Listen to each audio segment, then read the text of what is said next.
Hey, there we go. Okay, hello. Oh, how's it going? So happy April Fool's Day. I hope you've been having fun. Hope you've been playing some pranks on some people.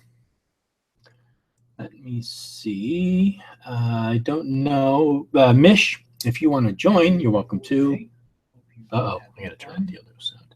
Hope you've been playing some pranks on some people. Good. I don't need to hear myself. Hey, Zabora, welcome. Zabora, you want in? See if I can get this thing going here. An animist, you're always welcome, but I know I think there was some reason why you didn't want to join. But anyhow, you are more than welcome. So just let me know. Let me see, Zabora. Sure. Okay. Cool. Let me send you an invite via Facebook. Is that how it's worked for you? Okay. Yeah. Sure. I'll just send you the link, and then you can join whenever you're all set. So I'll send it to Facebook. Let me see here. Whoops, that's the wrong one. There it is. Okay, so I'll send you the link via Facebook, and again, you just join whenever you want. Let me see. Actually, you know what? I'm sorry. I will send it to you. I'll send it to you through your email. Sorry about that. So I invited you through Gmail instead of Facebook. So Gmail, check your Gmail. Let me see. And then if there's a problem with it, let me know, Zabora. Yeah, I think Zabora, you should be able, from Gmail, you should be able to just click it. It should let you in. Hey, Golden Owl, how's it going? Oh, okay. So, all right. I'll send it through Facebook then. Oh, I have to copy and paste it first, though. There we go. Just don't give it the Mad Witch. I don't want him crashing it. I'm just kidding. I think he's moving, actually. I think he and the Witch's Girl got a place, so that's awesome. Hey, Pulse, how's it going, Grant? Let me see who else is here. We got Golden Owl, Zabora, Mish, and the Mist. So yeah, so I sent you an invite, Zabora. So whenever you want to join in, you're welcome to. How's your April Fool's Day going, Grant? Do anything exciting? Fool any people?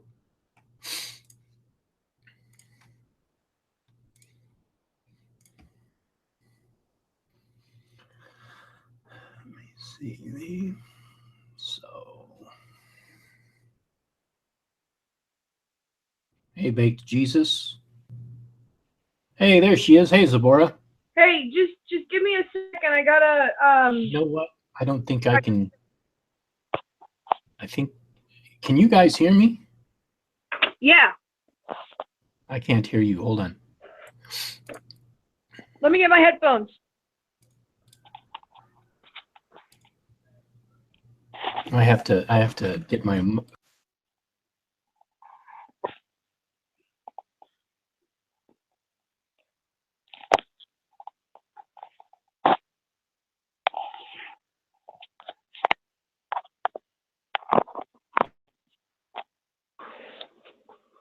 Is that better? There we go. Now I can hear you, Zabora. How you doing? Great. I had to get my headphones. Sorry about that. Yeah, that's okay. I had to too. I forgot about that. I was like, oh shit, because I could see the little round things coming off your name. It's like I'm not hearing anything.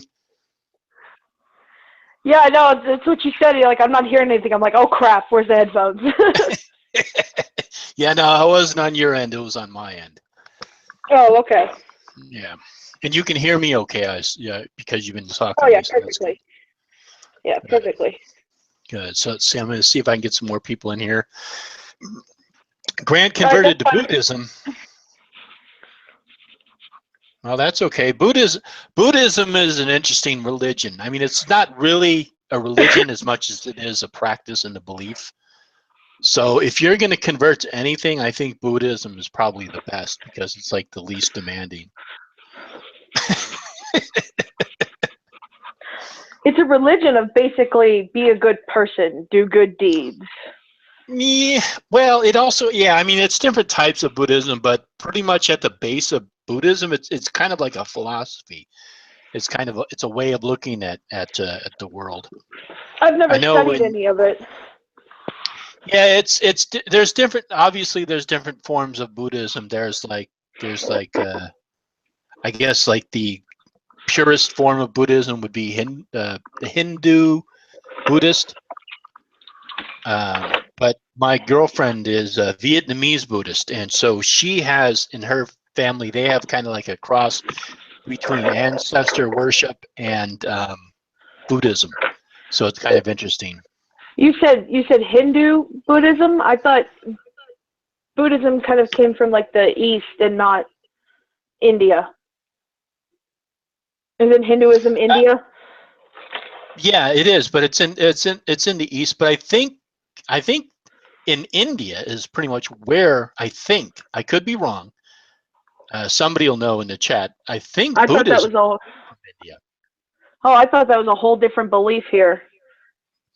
I again, like I said, I could be completely wrong.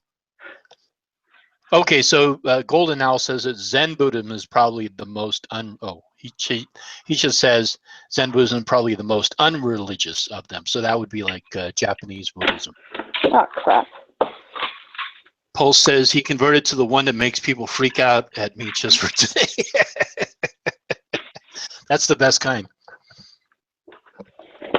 I don't know, with all those terrorist Buddhist bombings going on throughout the world. Oh, yeah, you know them. Those Buddhists are getting a bad reputation. Forcing people to meditate. It's terrible. Making How women dare you shave their try to head. be How dare they try to make me a better person? Exactly. They can't drive on their own. They have to have their husbands escort them to the local Buddhist temple. Yeah. Yeah, Can't so be out after 9.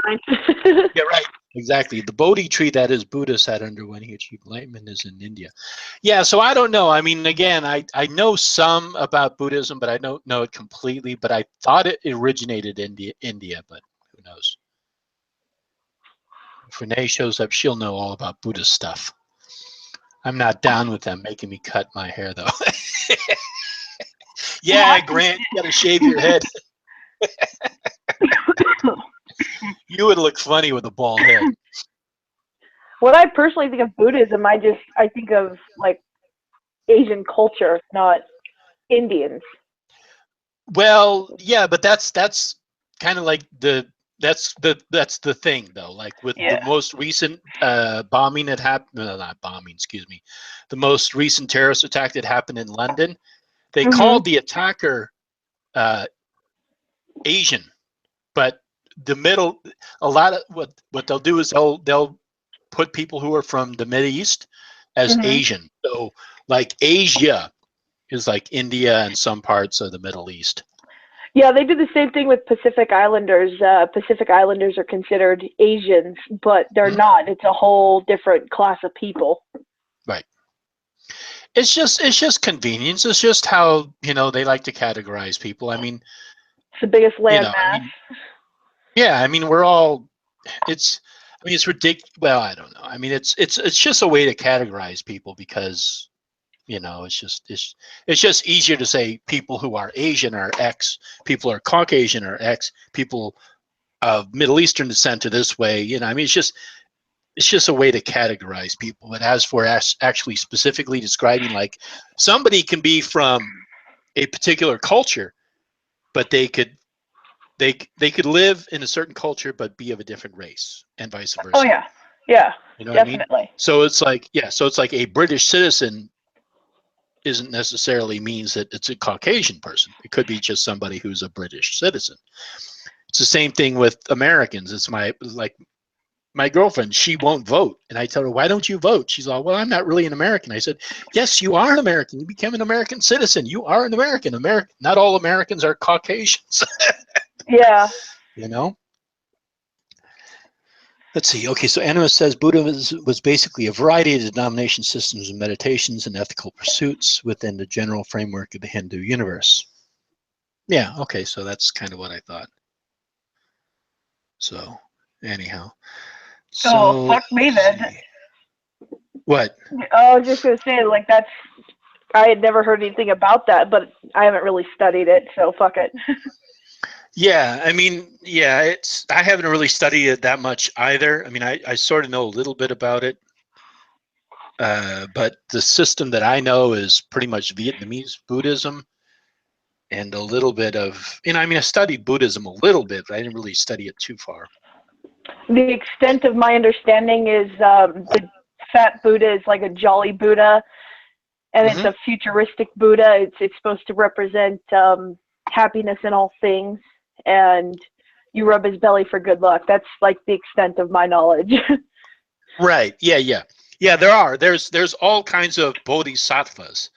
There are various different ranks, and then there's like the Buddha. Like in Chinese culture, and also Vietnamese culture and some other ones, there's different deities that are like Kuan Yin was considered a Buddha, a bodhisattva. So there's different deities or different symbolic representations of deity that can be. But the Buddha who was sat under the tree was just supposed to be somebody who was an enlightened being, and that's just kind of like what the whole goal of Buddhism is not to become, not because there is no like we would say, or in Western Christian culture you would say there is God, and God is not Buddha. Buddha is not God. Buddha is the enlightened one, the one who came to enlightenment and then died and passed away, and then from that he carried on to to be born again. And then there's a story of like other Brahmas and stuff like that in the Hindu religion where he was reincarnated and went higher up on the scale. So human beings are supposed to be able to, when they die, if they live a pure life and become enlightened, and they become greater and greater and greater. So everybody essentially can become like Buddha. Right. Yeah. No, I understood that part. I just I never associated with anything but specifically the Japanese and Chinese and Taiwan people Mm-hmm. with Buddha. Right. Yeah. Yeah, but I think Buddhism originated in India, but I could be wrong. Oh, that's cool. Is your girlfriend practicing Yes, yes, she's a practicing Buddhist. Buddhist? Yeah, I have yeah. some joss sticks, but I think they're Chinese. Hmm. I don't. Well, Does she use different ones or? it's pretty much from. I mean, it's not that much of a difference. I mean, she uses Chinese incense all the time, and you'll see in Chinese culture they'll also put like fruits in front of the Buddha, Hmm. for like in a restaurant or even a business, a local business. And the same thing with the Vietnamese, they'll do the same thing. It's very, I mean, China and Vietnam are very close together. China's tried to take over Vietnam several times and they fought them off. um, you know and China tries to kind of dominate that area, Yeah, China's got a especially like nasty habit of that. yeah, right. Yeah, most countries do. I mean, almost all the big countries are imperialistic countries. That's how they Yeah. became big countries. True. True. The little tiny countries aren't imperialistic, and so they just kind of like they just learn how to deal with it, and just kind of accept it. But yeah, the Vietnamese have fought off the French. They fought off the Chinese. They fought off the Americans. They've got a good track record. Savage little They're people there, huh? Yeah, they are. They're very clever and very, they're just very inventive. And I mean, like the Coochie tunnels are a good example of it. Because it's really for like small Vietnamese people. So the average American cannot fit in it. It has to be like a small Vietnamese person to fit in those Coochie tunnels. And then the Coochie tunnels kind of like just went everywhere. So it's like the Americans would go along and they would carpet bomb the whole place or whatever, and go through there, and they'd be like, okay, this area is clear, and then they turn around, it's like there's a whole battalion behind them. They're like, what the fuck? How did that happen? Yeah, my husband told me that during the Second World War, when Japan took over his island of Palau, they would wait for the thunderstorms in the summer and stuff, and go out and start hacking them up because the sounds of the thunder would like cover up the screams. Oh, okay. They wouldn't use guns. They would go out with machetes and cut people's heads off. They're But they savage would little have people to, too. yeah, but they would have to time it just right. Yeah, they do. I don't know. They're so in tune with nature. You would not believe it, Lilokin. They still believe in like a high amount of spirits and magic and stuff like that. And he's got uncles that are able to call rain, supposedly. They're so in tune with nature, it's ridiculous. A lot of them still hunt and fish for food. They don't go to the store unless they're buying a pair of flip-flops or rice. It's a lot of still farming, hunting, and gathering type thing. It's not a third world country. They have a lot of cars and tourism, but it's a lot of Chinese and Asiatic tourism. They're just it's a beautiful place to dive. It's just they're just in touch with nature. It's incredible to see. Okay. I imagine their storms are pretty bad too. They get like hurricane and monsoon type winds out there. And what is it, Palau? Where's Palau. Palau? It's okay. If you look up from New Zealand and down from Japan, down towards the Melanesia, you'll see Palau. Palau. Because there's also a Palawan, which is an island in the Philippines, and he is Palauan from Palau, not Palauan from Philippines. Huh. Okay. There's a difference, huh? Yeah, there's a big difference. Don't confuse the islanders. Okay. Well, that's interesting. Yeah. Because I don't think I've heard of Palau. I mean, I've heard of the Philippines. I don't think I've heard of Palau. Yeah, it's funny because right along Vietnam, there's Thailand, and then there's what's the other one? Laos. Is it Laos? I think it's Laos. Yeah. Shoot, what's it called? Damn, it's escaping me now. But there's inland from Vietnam. There's I want to say Laos, but it's not Laos. It's another. Yeah, is it Laos? Okay, it is Laos. Anyhow, so yeah, I mean, I'm trying to remember the name of the country. I think Laos is the capital. I'm gonna go to Google Maps. There you go. Well, have you guys heard of SpongeBob Bikini Bottom? That was actually this kind of weird cartoon take on the atom bomb testing that they were doing in what is it? The Marshall. Cambodia. Yeah. Yeah, it was. It was Laos and Cambodia. Laos and Cambodia. Okay, Cambodia. That's what it was. Yeah, that's the one I was thinking of.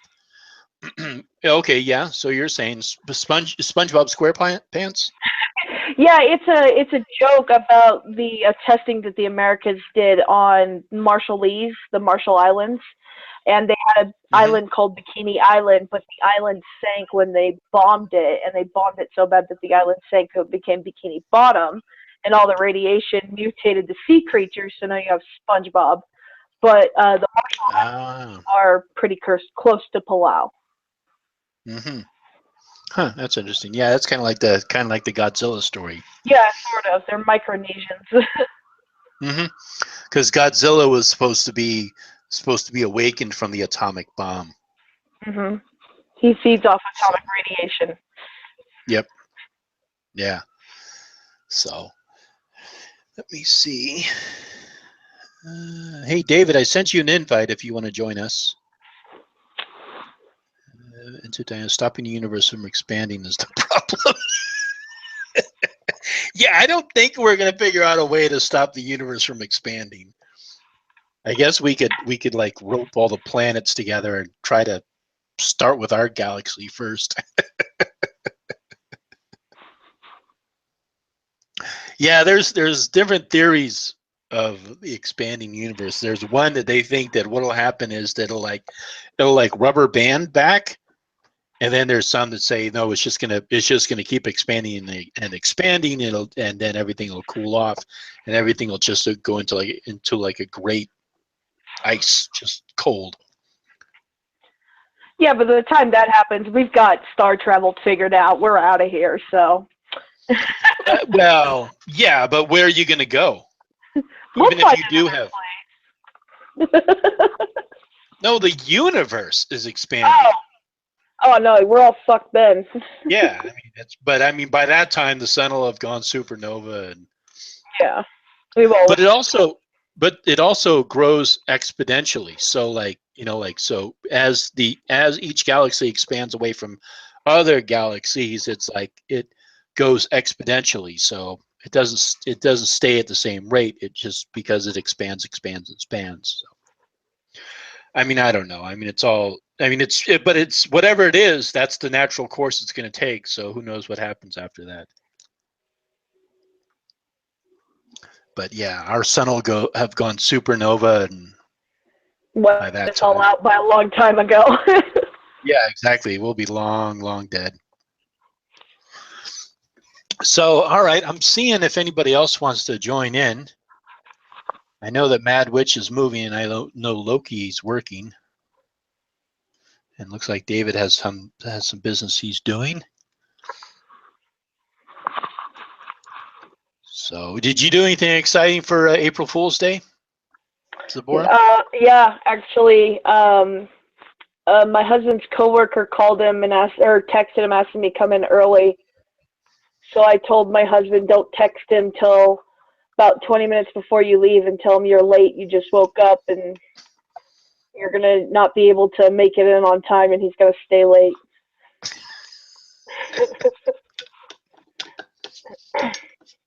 And how did they react to that? Well, he texted me back, and Stoney was freaking out because he wanted to go skiing. And he's like, "Oh, it sucks back here." He's just a douchebag, doesn't want to do his job. So Calvary likes torturing him every once in a while. He'll pit them against each other in the back. He'll be like, "Oh, Shane, you did so much better than Stoney," and then Shane will go and tell Stoney how much of a better worker than he is, and how Calvary's praising him. And that'll piss Stoney off, so Stoney will start working harder. And then Shane starts competing, and then that's how Calvary gets him to do their job. Mm. He hates it. Let me see. I would like to, into Diana says, I would like to embrace the philosophy of the universe expanding when religion starts up with its crazy beliefs. Yeah, but there's always a counter to it. So you see, like that's the thing with the flat earthers, is that the universe doesn't exist. It's all NASA and the Illuminati that are creating that. So we actually live on a flat earth, and it's just like in the Bible. So all that stuff that you think is true out there, that's all bullshit perpetuated by NASA and the Illuminati. They've got a counter for everything. I saw this conspiracy nut not too long ago in one of those anonymous groups, and they were talking about how the Catholic Church is the Illuminati, and I was a synagogue of Satan, because the Catholic Church has like recently endorsed that finding alien life forms, which is probably more logical than their story, would not disprove their God. So they have an out for everything. Well, it's interesting. Catholics are kind of, excuse me. And Catholics are kind of, they're like, it took them a little while, but they finally accepted that the Earth was round instead of flat. It took them several thousand years. Couple book burnings. Yeah, right. But they eventually came around. They said, all right, okay, so it's a round Earth, but it still fit in with their biblical story. Well, God invented everything, and the Earth came into existence. So yeah, so they can still kind of so now they say, okay, so if aliens exist, there's like, and God approves of aliens. So Yeah, because I'm just wondering what the aliens God looks like. Does God look like us, or does God look like the aliens? well, there's some that believe that there's no way life would have randomly started out here. It would have been aliens coming down to seed our planet. Mm-hmm. Some sci-fi movie bullshit. So maybe we look like them, therefore our God looks like them. But if they look very different from us, how do we explain that? And did Jesus die for them too, or just us? Did they have to have their own Jesus? Did they have an alien Jesus? They probably did have to have an alien Jesus because our Jesus was human. Right. So they probably do have an alien Jesus. So our Jesus died for our sins, but it didn't die for the alien sins. So the alien, yeah. So the alien Jesus has to die for their sins. They're probably still waiting for their savior too. Well, that could be. That could be. You're gonna have the Jew aliens, and then you're gonna have the aliens that believe that humans were the Messiah. So you'll have Christian aliens. Right, and then is their alien Jesus, is he going to be basically sacrificed the same way that our Jesus was? Is he going to be put onto a crucifix and crucified, or is he going to like die a different way? I wonder. Oh yeah, they might just tie him up and feed him to the great beast that lives in the desert. Leave him as an offering for the great beast. The rancor that lives in the cave. Their equivalent of the Middle East. There's a rancor, and they just throw him in there. They give him a stick so he has a chance with the rancor. Yeah, but if he's the true son of their God, then he would definitely have the Force. So.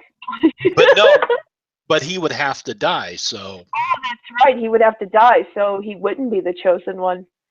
Yeah, I mean, he would be the chosen. I guess he could make it. He could like in like they did in gladiator times. Like they could put on a good show, and then like at the last minute he just says okay, and then that's it. And then the rancor kills him, and he becomes a savior. And so their symbol for their god is like a rancor devouring this guy. On a purple flag. Done in silver. And then he's got his stick, and he's like, Ugh. And it has to be a white stick because that was the stick of their Jesus alien. And then if there's other aliens, those aliens have to have their own savior. Yeah, see, and that's the problem with religion.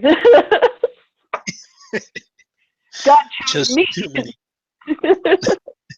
Too many variations. What gets me is like I think I saw this news report. I don't know if it's real or not with all this fake news going on, but there were so many people who said the greatest American that ever lived was Jesus. And I'm sitting here. Yeah, the greatest American was Jesus. So you see my problem, right?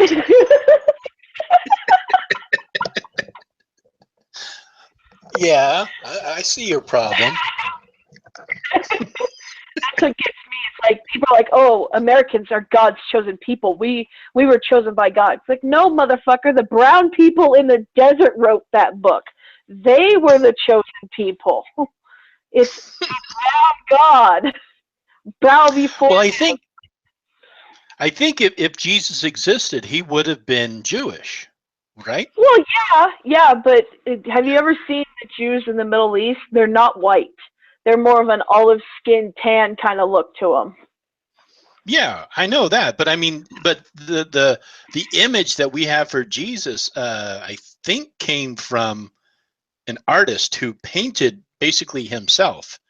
He made Jesus look like him, and so it was kind of like this long brown hair, pale skin, and blue eyes. Eyes, yeah. Yeah. Yeah. Now we have white Jesus. And I think for a long time, for several hundred years, who was it? I don't think there was an image of Jesus. Well, they And then say they really didn't know what he looked like. yeah, they say that they could only discern that he had a beard and long hair because of that. What was that? That shroud thing. But they've made so many copies of it that they are starting the Shroud of Turin. Yeah, the one that he was supposedly wrapped in. There's supposed to be an imprint of him, but the problem is that they make reproductions and then they rub the ink on the actual shroud, and so it's just fuck that. Yeah, I don't know the exact story of the Shroud of Turin, but I'm pretty sure it's bogus. Oh, of course it is. Yeah. There was actually an interesting on YouTube.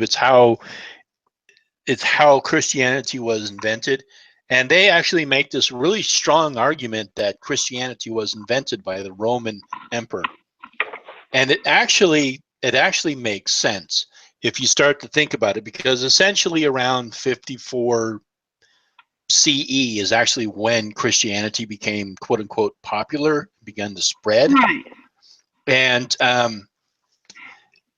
so they, was it 54 or 520? I think it was 54, but that's when they invented Christianity.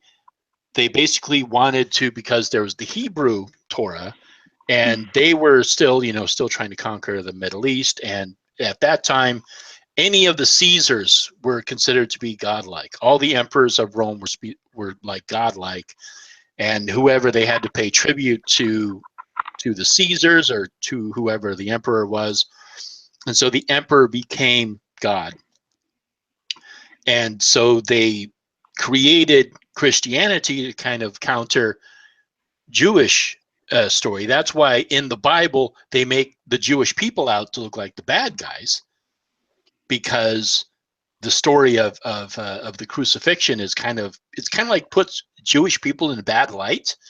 Like they're like, this is he claims to be the Son of God, and you've got to punish him. And then Pontius Pilate actually shuffles it off over to the local magistrate or the local person who's kind of like the Jewish ruler. But anyhow, it's they really make a strong argument for the invention of Christianity. No, I agree. I actually wanted to point something out. If you actually look at Christianity, it's a book of rules that you will never be able to follow, but it's a book that gives power to the masters. It's a book that gives power to men over women and everything he touches. It's a book that completely says that men should rule and the rulers are gods, in essence. So there's a strong argument that you would want that as your religion, because that points you as their leader, their God, their divine everything. So it makes sense to me. Mm-hmm. I would totally buy that Christianity was ripped from the Jewish people to undermine their movement into the land. Right, because it did. I mean, it spread so quickly. And really, it grew for being such a small cult. It's just spreading so fast. And then, like Charlemagne, basically, once Charlemagne declared it the official religion of Rome, which is kind of odd, it really spread. It's kind of like, okay, why did he? I mean, they tell the story about he saw the cross in the sky, and he told his battalion to paint the cross on their shields. But I mean, that's kind of like, Yeah, I mean, that's the winner writes the history book, so you can't really take everything as is. Yeah, exactly. Because I mean, in his ranks were like, worshippers of Mithras and Dionysus, and I mean, there was all these, just a hodgepodge of all these various different pagan religions. mostly Roman pagan religions, and they're like, okay, why are we supposed to paint a cross on our shields? It's like, I think they would be kind of like opposed to that. Yeah, well, I mean, like the Abrahamic religion is such a dominant force. You know, you had the Hebrews who came in and tried to take over Egypt and were kicked out by Ramses III, Ramses the Great's son. You have them going into the Middle East then for 40 years and trying to take over Jerusalem and that kind of stuff. And then they're still looking for their Holy Land, and they're fighting it out in the Middle East, and they're trying to take over everything. So once Rome kind of took hold of the authority, and you have a book that says you can do it, and backed by God, it just took off. Mm-hmm. Yeah. It's just such a dominant force. Yeah. Yeah. So I mean, it's really interesting, and so when I saw that video, I was like, you know, that actually makes a lot of sense. If you look at Christianity and how it spread, and it's just kind of like, it's really, and it also makes sense when you start like reading the Bible about how like it's basically just kind of like it's kind of passive. It's you know, you sort of just adhere to whoever's in charge and just kind of like not question them and all this stuff. It is kind of like very subjugating religion. So well, it's interesting. I did hear a theory that supposedly the God of the Bible, El Yahweh, whatever, was really Set, the Egyptian god of chaos in foreign lands. Now, I haven't read the book personally that it makes this connection, but I'm not entirely sure if I would even want to, because it's basically put out by the Left Hand Path, and it's heavily quoted from another work. So I think I might just get the original. Well, why would it disturb you if it's written by quote unquote the Left Hand Path? Because it's written as a justification for worshiping Set. And I don't think that justification needs to be made, because they're making it out that Set is this force of chaos in Egypt, but he's really God the Father of Christianity. And I think that that's a leap that just doesn't really exist. Well, I mean, there's borrowings of different deities throughout, throughout different cultures, and so I mean, I don't know. I mean, it's interesting. I mean, if you like study the Kabbalah and then you compare it to the Bible, that's where you get a lot of the Hermetic Order of the Golden Dawn belief. Is they just kind of like, they take the Bible and they take the Kabbalah and they just kind of like combine the two and explain the Kabbalah with a K, Kabbalah, with the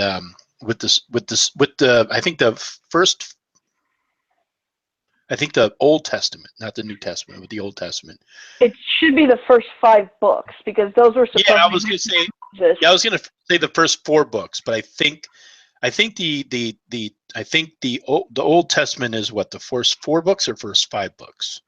The Old Testament is everything leading up to Matthew, Mark, Luke, and John. It's Jesus's testimony. So the Old Testament is actually much bigger. I think it's actually most of the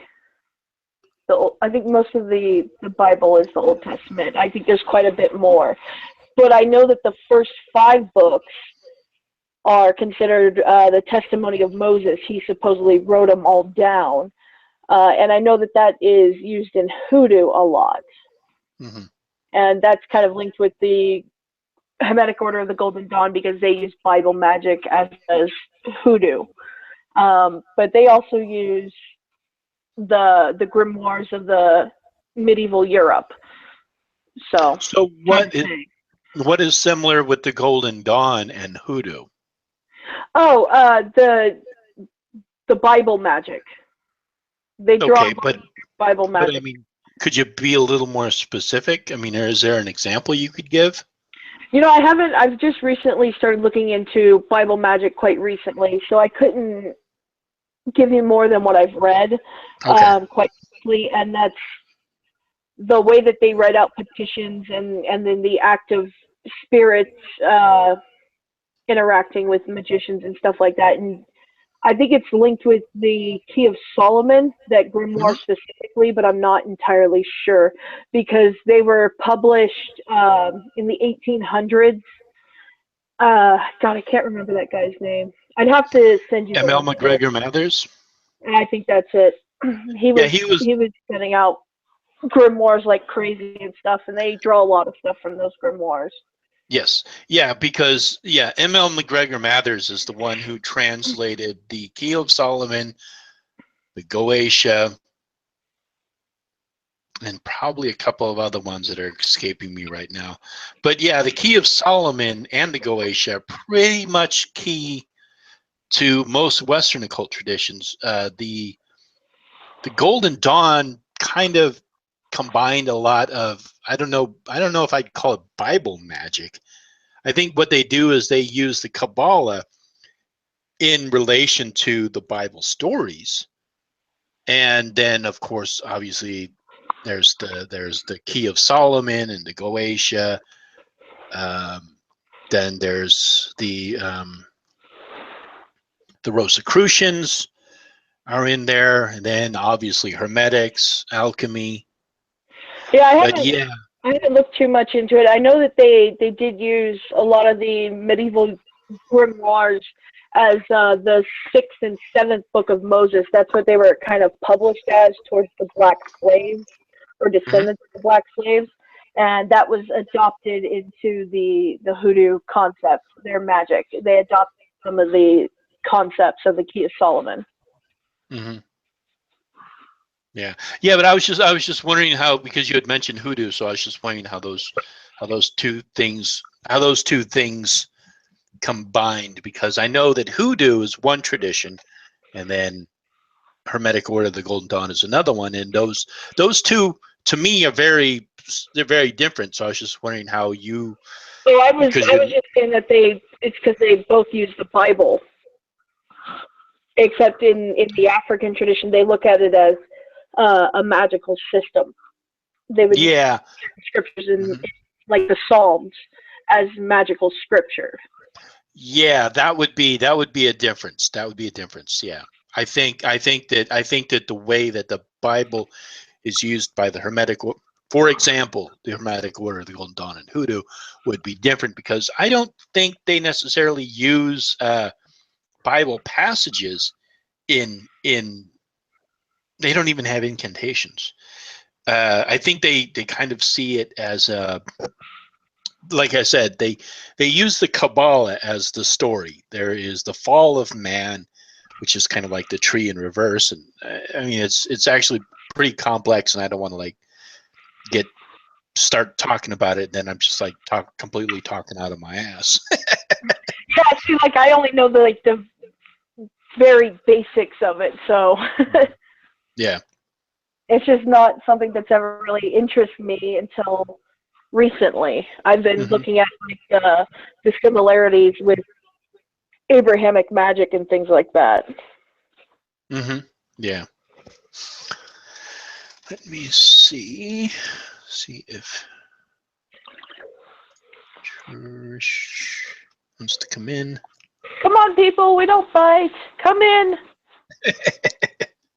Come in and play. I think there's. I'll send a Mish if you want. I will send you the link, and you are welcome to join us. But yeah, because I was going to. I wasn't too sure how many people would be around today.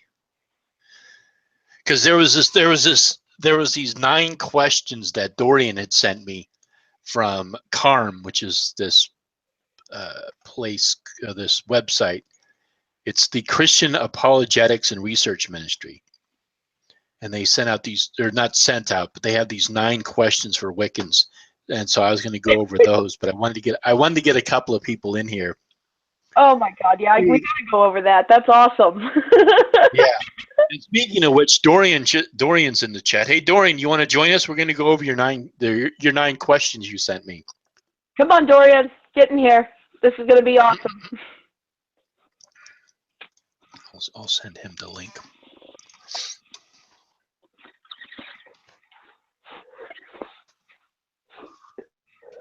I haven't seen Loveless around. Yeah, I think he got pissed off with me. Well, he's very off track quite easily. Yeah, I mean he's just into doing whatever he's doing for fun, and there's nothing wrong with that. It's just that I honestly just don't really want to.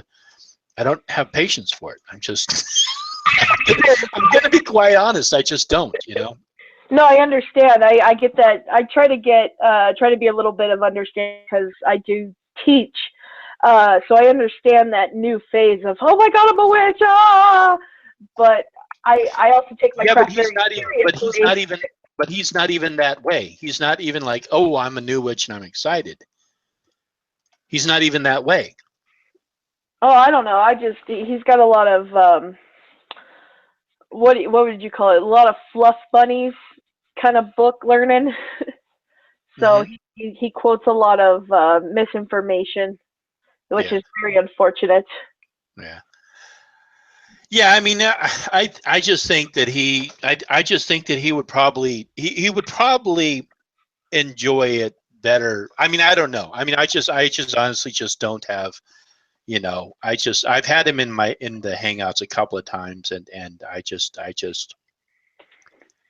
I don't know. Maybe it's me. I just don't have patience. That's all it is. And so, and I'm sure that I mean, everybody finds their level on YouTube, and I just don't feel like he and I are on the same level. And there's nothing wrong with that. It's just that's just the way it is. So I'm sure he'll probably find something that appeals to him. Hey, Emily, how's it going?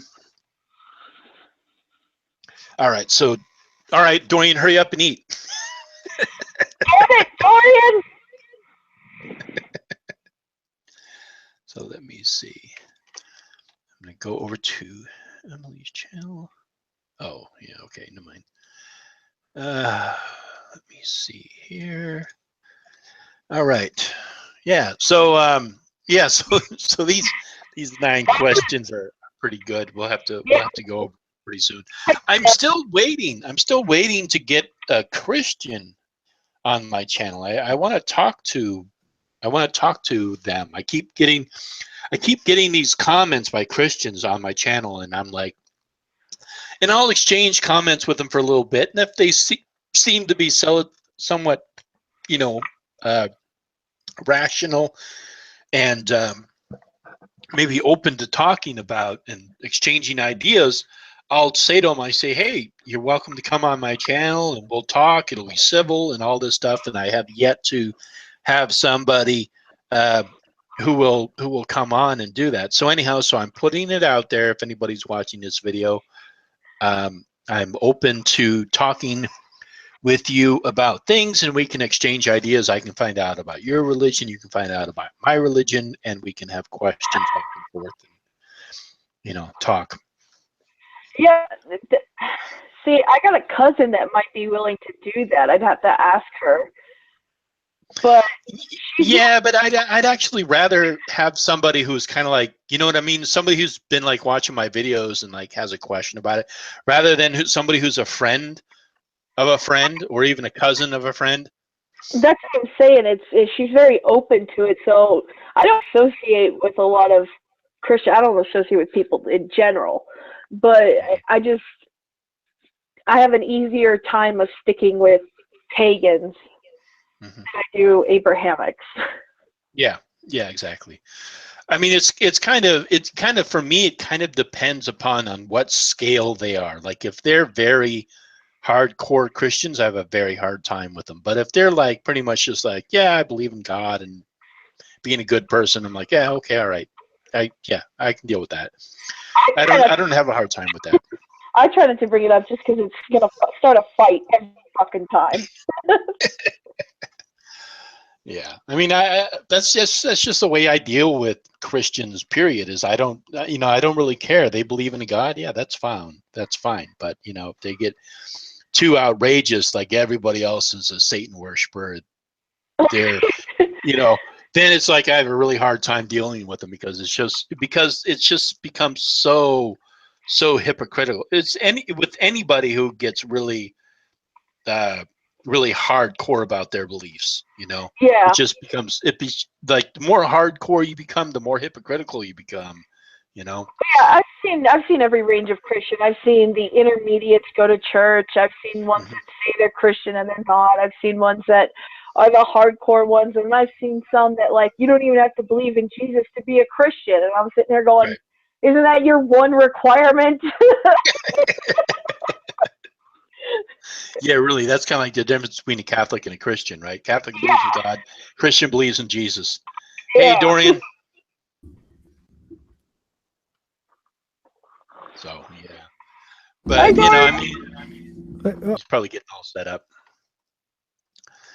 But yeah, because I mean, I've worked here in San Francisco. There's a lot of nonprofits that are Christian based, especially in the Tenderloin, that do things like feed people and house people, and there's a needle exchange program, which I think was, well, actually, I think that was started by a different group.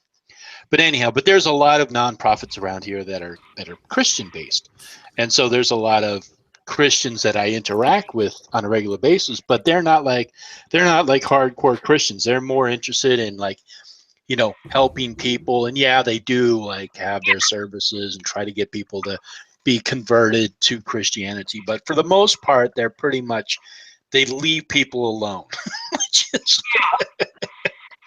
Well, this one time we had people come in, and it was a group of those, I don't know, the ones that have those little comic books in the Watchtower, Jehovah's Witnesses. Oh, no. Yeah, So they get this big old meal, and in the tip jar they leave all those comic books.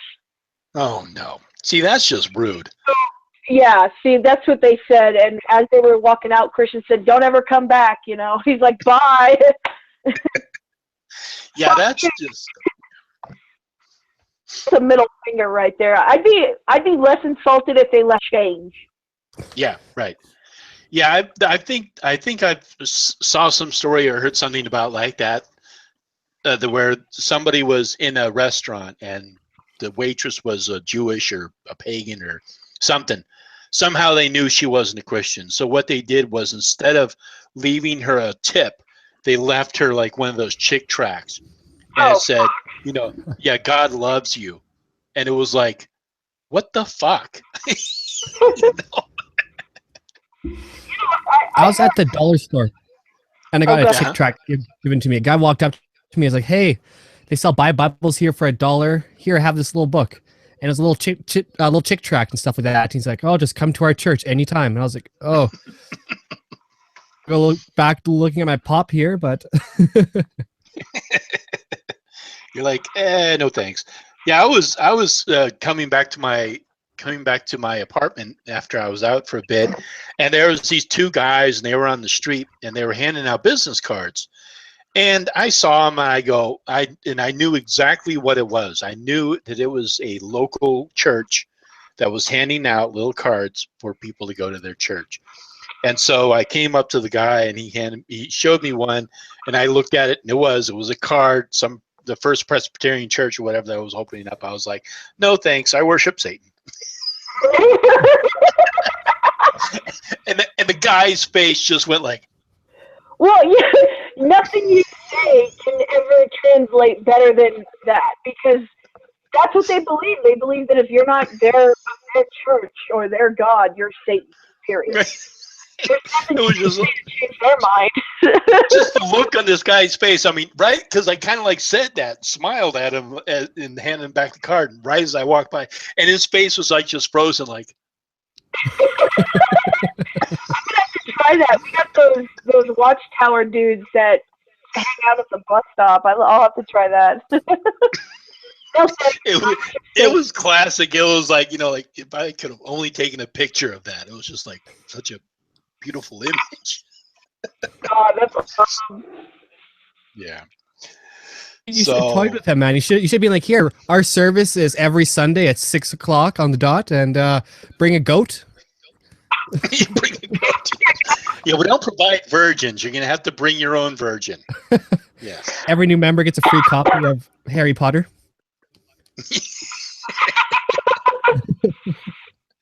See, a goat, they would think it would be like, like Muslim Ramadan. Keep it kosher. We're kosher. You're right.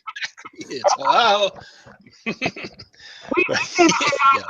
backwards while we sacrifice the goat.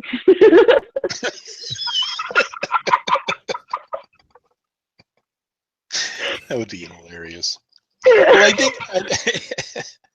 I think I was talking with Raul, the guy Raul from the Church of Satan, and he was talking about how Anton LaVey was like, he was, for the years, reporters would want to come there and they'd want him to, like, put on his devil suit and have the woman naked on the altar, and like the whole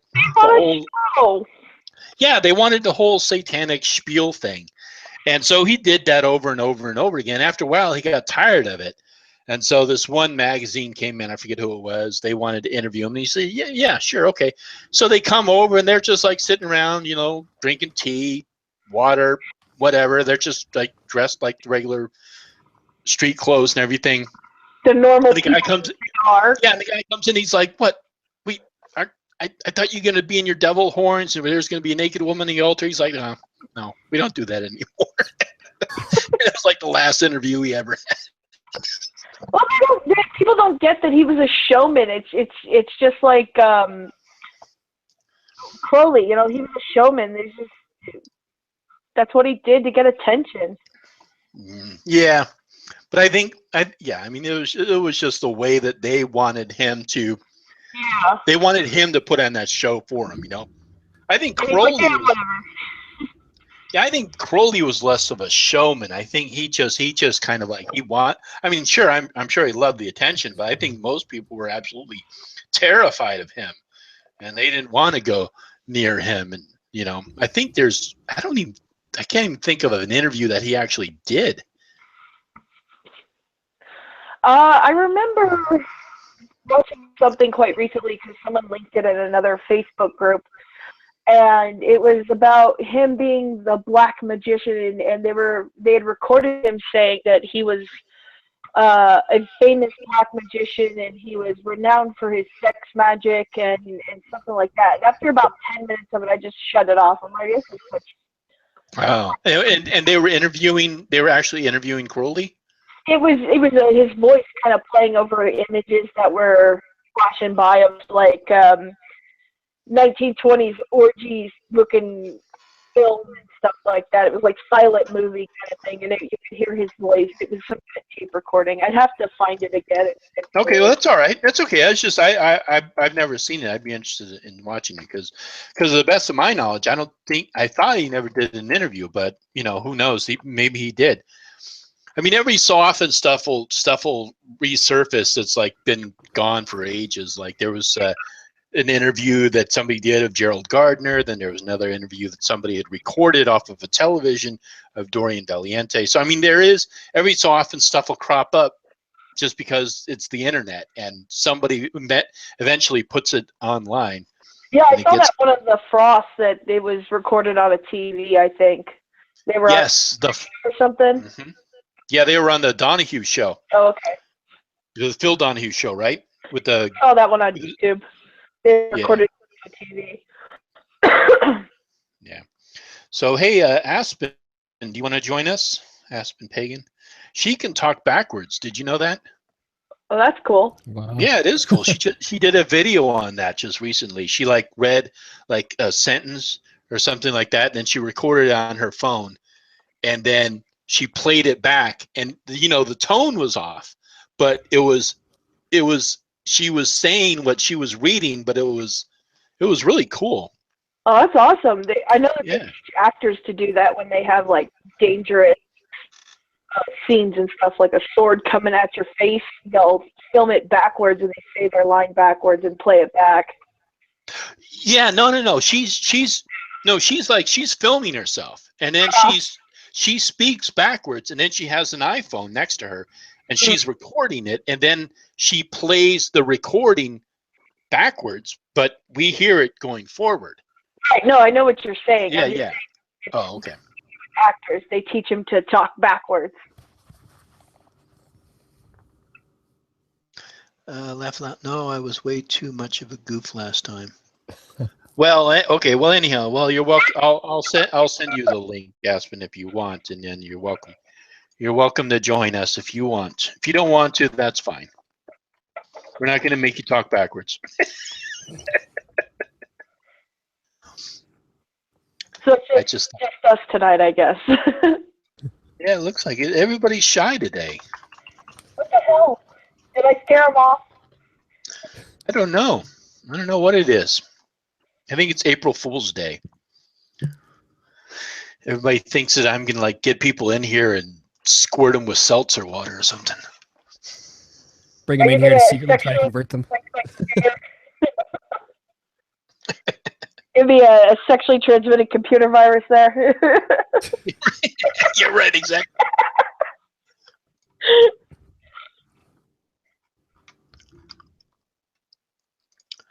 Well, I will. Let me see. Well, anyhow, if she wants to join, she's welcome to come. Let me see. I had an invite onto a David Letterman segment a year ago, but I declined. But yeah, I'm also doing other things right now. If you host. Okay. Yeah, sure, Aspen. You're welcome to join us later on. We're going to be going over the 9 questions from Dorian sent me this. It is the CARM, the Christian Apologetics and Research Ministry. 9 questions for Wiccan. I was bored trying to find more ideas for my own channel. I ran into that, and I was like, oh, you know who this would be perfect for? Yeah. It's wonderful. Because originally I was trying to find more stuff. Like, I showed my buddy, and we did a video on it about how Pokemon is satanic. And that was a crap ton of fun to do. And I was like, you know what? I'm going to try and find more of these because they were really enjoying their... It was a half-an-hour video, and we ended up making it into an hour. So, was that the one that you did with Mullet Man? Yeah. Yeah, I saw that. Yeah, I saw like about maybe 15 minutes of it. I couldn't watch the whole thing at the time, but it looked good. It looked funny. Well, him and I were both raised on Pokemon, and to have this ex-high priest from the Church of Satan. Oh yeah, right, that guy. Come by and say everything is evil, even the freaking picture of a leaf that they use on their cards. I was just like, okay, this has to be recorded. You know, drug endorsement. Well, you know, we did that one on Heathen Haven. But I thought it needed some young blood, so I had No, to it's redo fine. it. I mean, it's fine. You can do it. I mean, that's just where I remembered it from. I'm such a nerd. I love Pokemon. I grew up on that. Mm-hmm. And it's all about coming together, never giving up, showing respect to animals, and the power of friendship. That's all what it's about. Bullshit it is. That thing is a slave master system, and they eat the Pokemon. You ever seen a freaking cow? Where's the chickens? They eat the Pokemon. Huh? What the hell are you talking about, Zahora? Think about it. They force animals to live in a tiny little ball and fight for them. The beefies are obviously our equivalent of the cow. They eat the beefies. You see, I don't know that much about Pokemon. There's no. It's like when we were watching this video. It's like Loki and Mad. They knew everything about Pokemon, and I was just like sitting there, just like listening to them, just trying to take in all the information. I was like, what? I don't understand Pokemon. Okay, so it's basically every animal that ever exists is a Pokemon, and you can put it inside this ball, and you become its master, and you can force it to fight for you. Mm-hmm. To win battles, so you can become the greatest champion of them all. But There's no other regular animals that we have, like cows, chickens, stuff like that. they're all Pokemon. So they eat the Pokemon. That sparrow he caught, yeah, that's dinner tomorrow. 300 cars that are running rampant in Professor Oak's yard. Yeah, that's It's just they try to turn everything into satanic stuff. Like, you know, back in the 80s, it was heavy metal music. And so even Mullet Man was like using like various symbols like of Led Zeppelin or, you know, Black Sabbath. And they were trying to like say that all these symbols were satanic. And it's just anything that's away from God is Satan. yeah. The one I hope people. Sorry. Go ahead. The one I hope never dies is the whole Dungeons and Dragons is satanic. That for me, it will never die in my heart. It's there for life. It's right next. When I'm on my deathbed, I'm going to say to people, it's like, when I was growing up, I heard that Dungeons and Dragons was satanic. I tried to do it, and I still can't cast a fireball. I was lied to. You could have cast a fireball. You just weren't high enough level. I didn't unlock the true magic, I guess. So. Yes, exactly. Yes. You have to sacrifice, like, you were probably like a couple of hundred virgins away from that. You have to sacrifice a lot more virgins the higher up, the more power you get. It's essentially what it is the more souls that you give Satan, he gives you more powers. And so I think it's like, it's either a 20 or 50 to 1 ratio, like power level. So to get like high enough to be able to cast a fireball, you have to give like, I don't know, like 1,000 virgin lives. It's really messed up. It used to be a lot lower before, but you know, the inflation and all that. Yeah, there's so many of us now. Well, I have my D&D handbook right here, and it doesn't seem to be working. Oh, we got to put that on there. Oh yeah, that one, yes. It's not working. I followed it. My character, my night elf in here is not leveling up. I don't know what I'm doing wrong. So. No, is that the only one or you have, or do you have other of his books? I have the Satanic Rituals. I had a couple of other ones, but I'm in the process of moving right now, so they're all packed up. I recently downloaded the Satanic Bible. I'm going to start reading that pretty soon. Yeah, you have to be careful. I think there's one version of the PDF that's out there that's not complete, and then there's another one that is complete. Usually, like, yeah, most of the books I like to always purchase. Most books I like to buy so I can actually physically look at them. But I do have like a lot of the ancient grimoires you can download as a PDF. So I downloaded all of those as PDFs. But like the Key of Solomon, I have in hard copy. The Pictrix I have in hard copy. And I think that's it. I love books. I've always said that if you love a book, you should buy it.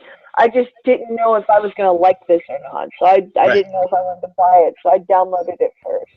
Yeah. I mean, it's okay if you want to download it. I was just pointing out that just be careful. There's 2 versions. One of them is complete, and then there's another one that's incomplete. Oh well, if I like it, I'll buy it. And if I miss a section, then I'll go back and find it. Yeah. And then like there's a lot of Eliphas Levi's books. You can pretty much all of Crowley's books, Eliphas Levi's books, you can download as a PDF. Most of the grimoires you can download as a PDF. Yeah, there's some out there. Yeah, there's actually quite a large library of books that you can download. There's a website called Hermetics or Sacred Texts, sacredtext.com, and they pretty much have all of them. You can pretty much download all of them. I think Forgotten Books has a lot of them too. Okay, Forgotten Books too. Yeah, okay. I think that's where I found Gardner's Book of Shadows.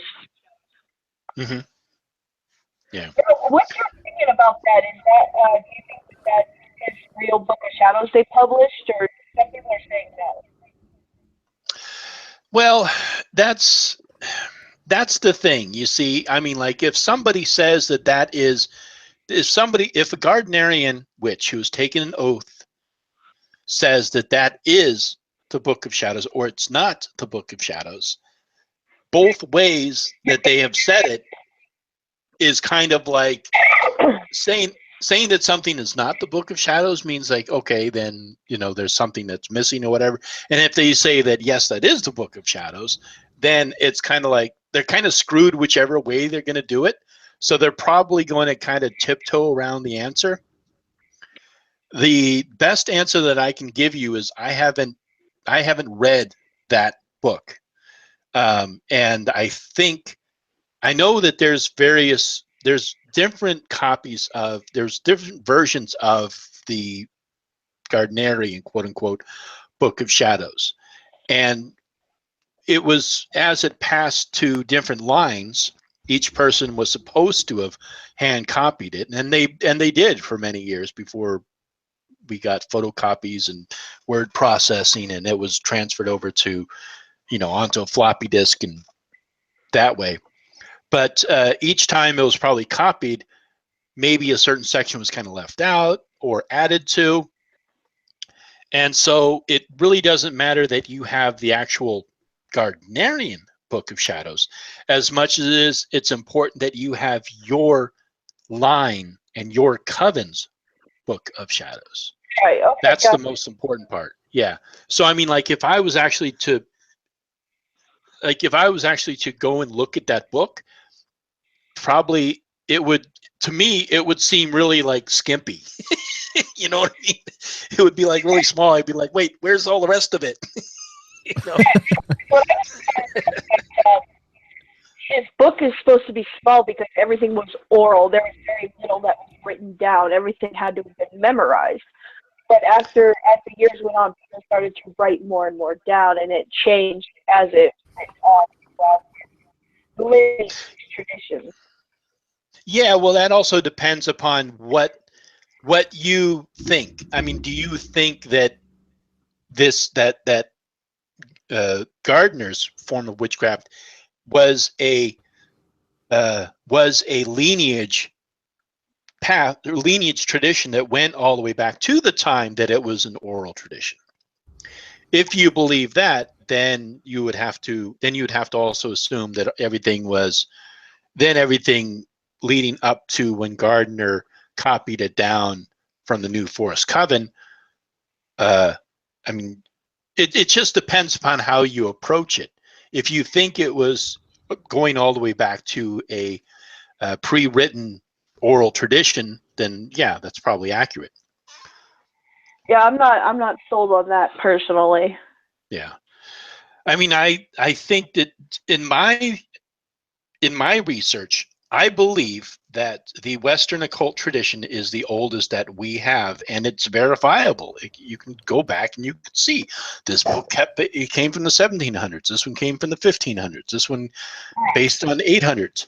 All of that, and if you look at a lot of the published Wicca material, you can see for example, the Key of Solomon in there. You can see how it's tied in with the Western occult tradition. So, in my personal opinion, I think that it has a tradition, a lineage going back to 8th century maybe, but I don't think it was called witchcraft. It was probably just like a magical practice. Yeah, various herbs, various things that were passed on, and then there was probably a lot of the hedge witches, or like whatever you call them, midwives or whatever, who kind of learned herbalism and learned how to induce abortions and maybe create love potions and maybe different forms of divination, which became associated with witchcraft, and that kind of got intermingled in. So I think any witchcraft practice that we have today is most likely there's elements of that in there. Yeah, I definitely see like the Western occult tradition has its toe in history. I definitely see that. I just personally don't think that the coven that Gardner supposedly got this from was an unbroken lineage tradition going back to pre-Christian times. That's just my personal opinion on that, though. Right. Yeah, and I mean, there's I think Philip Heselton is one of the ones who's done the most research that I'm aware of on it, and he believes that he's found members of the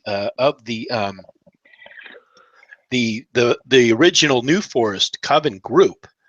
So that takes it back maybe one generation. Yeah, the only one I've heard about is old Dorothy, and she denied everything. Yeah, but old Dorothy Clutterbuck, I believe they just used her house. I don't think she was considered to be a witch. Oh, okay, that's news to me. I didn't know that.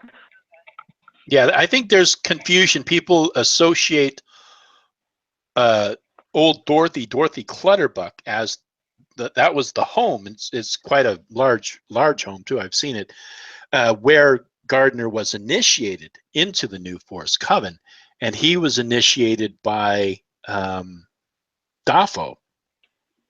But Daffo is not Dorothy Clutterbuck, and people confuse that. They think that Daffo and Dorothy Clutterbuck are the same person, and no, those are two separate people. There's like Philip Heselton in his books, he's written down he doesn't believe that Dorothy Clutterbuck was in the Wicca. She was not part of the Wicca. You don't think that's odd that they were using her house? Not really. Was that like something they did? Is that like a different culture? Well, yeah. I mean, you have to. It's like, you know, it's not unusual for like an initiation. I mean, if you could think about this, like let's say you are part of a group that you're trying to remain secretive.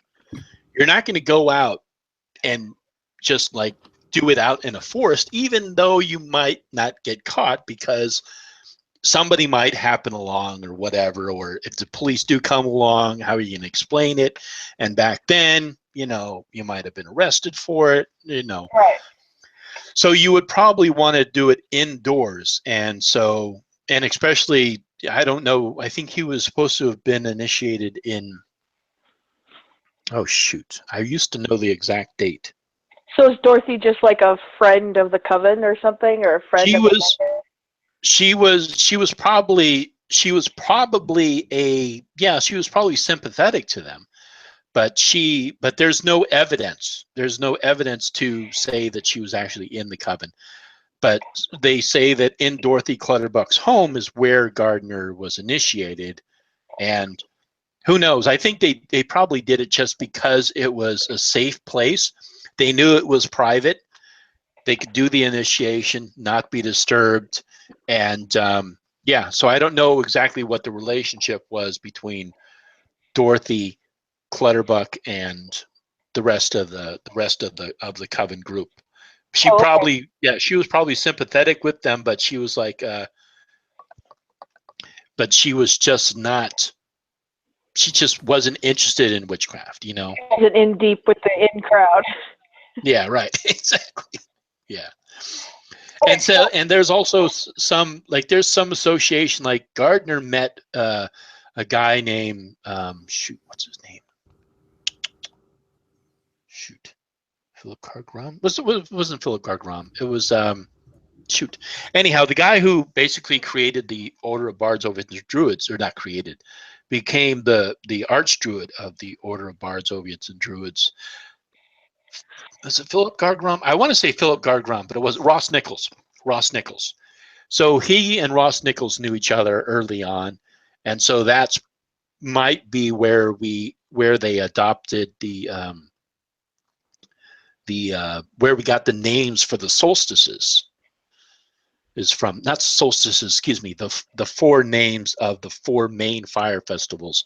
The solstices were added later on. Oh, okay. Yeah. I did have one last question for you. Since you were kicked out of the coven, are you interested in pursuing another coven or starting your own? And how does that work out with giving away like trade secrets and stuff like that? Well, I mean, that all depends. I mean, like if I joined another British traditional Wicca coven, then I would probably have to go through their process, and I would probably, if they approved and I got initiated into that coven, it would be like starting all over again. But it would probably be very similar to what I practiced before, with slight variations.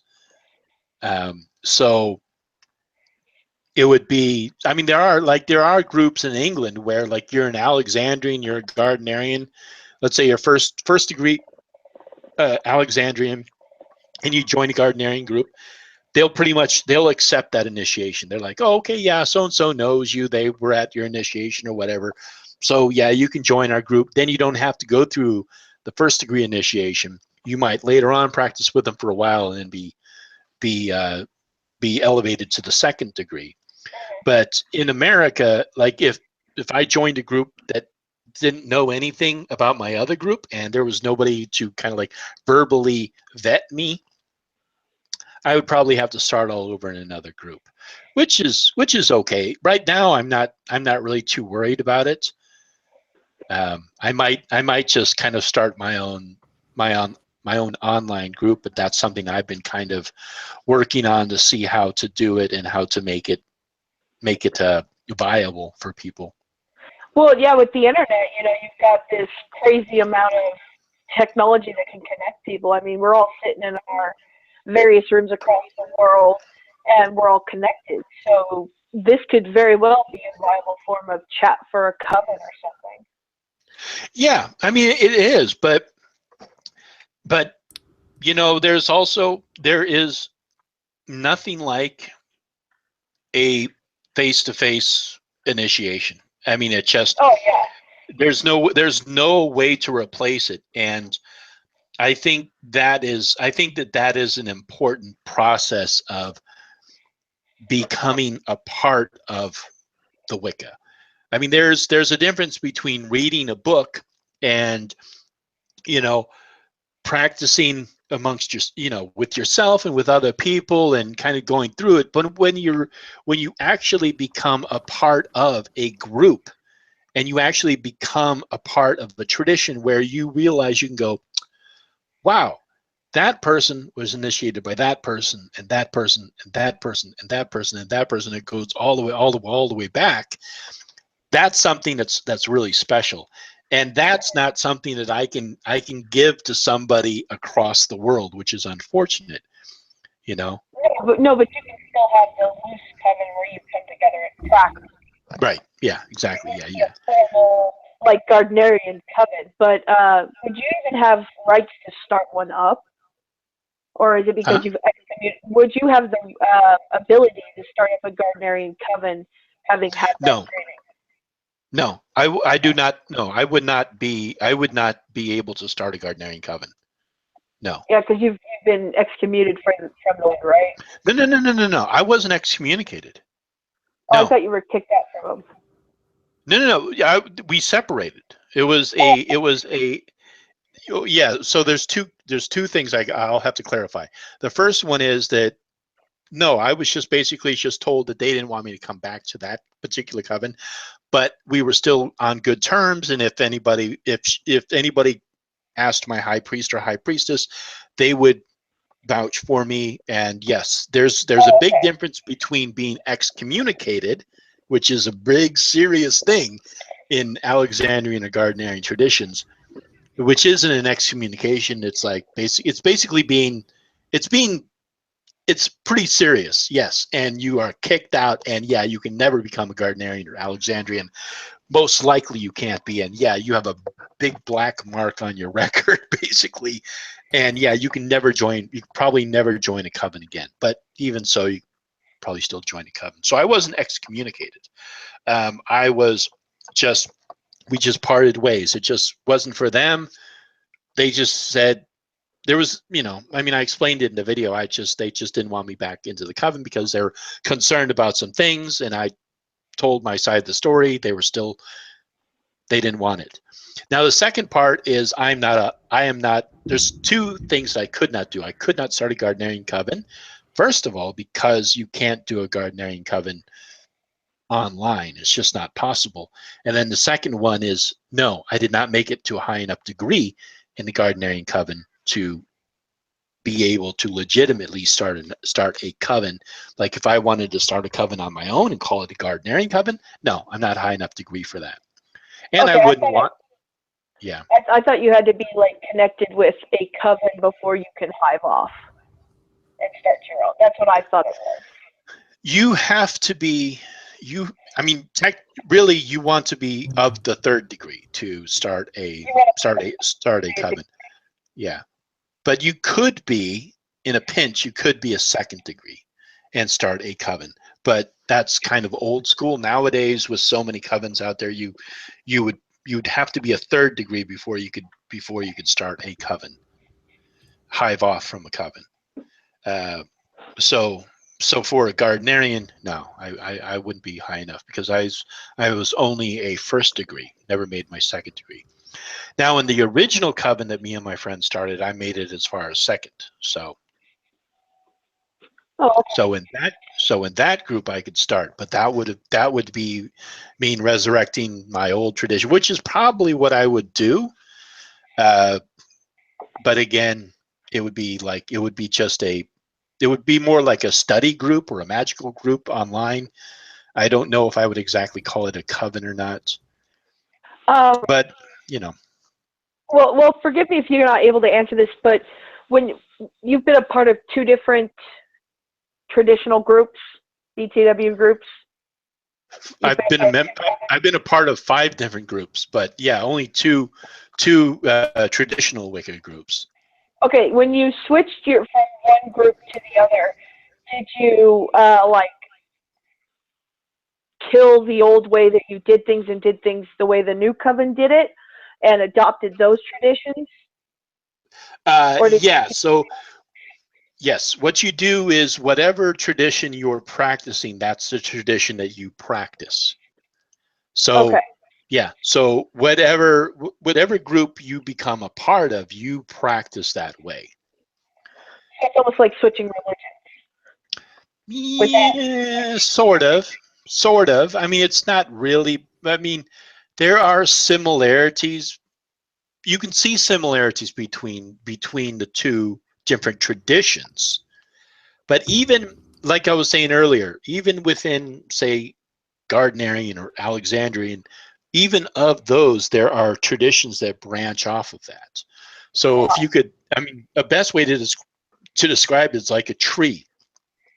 And every branch is like a group or a coven or a coven.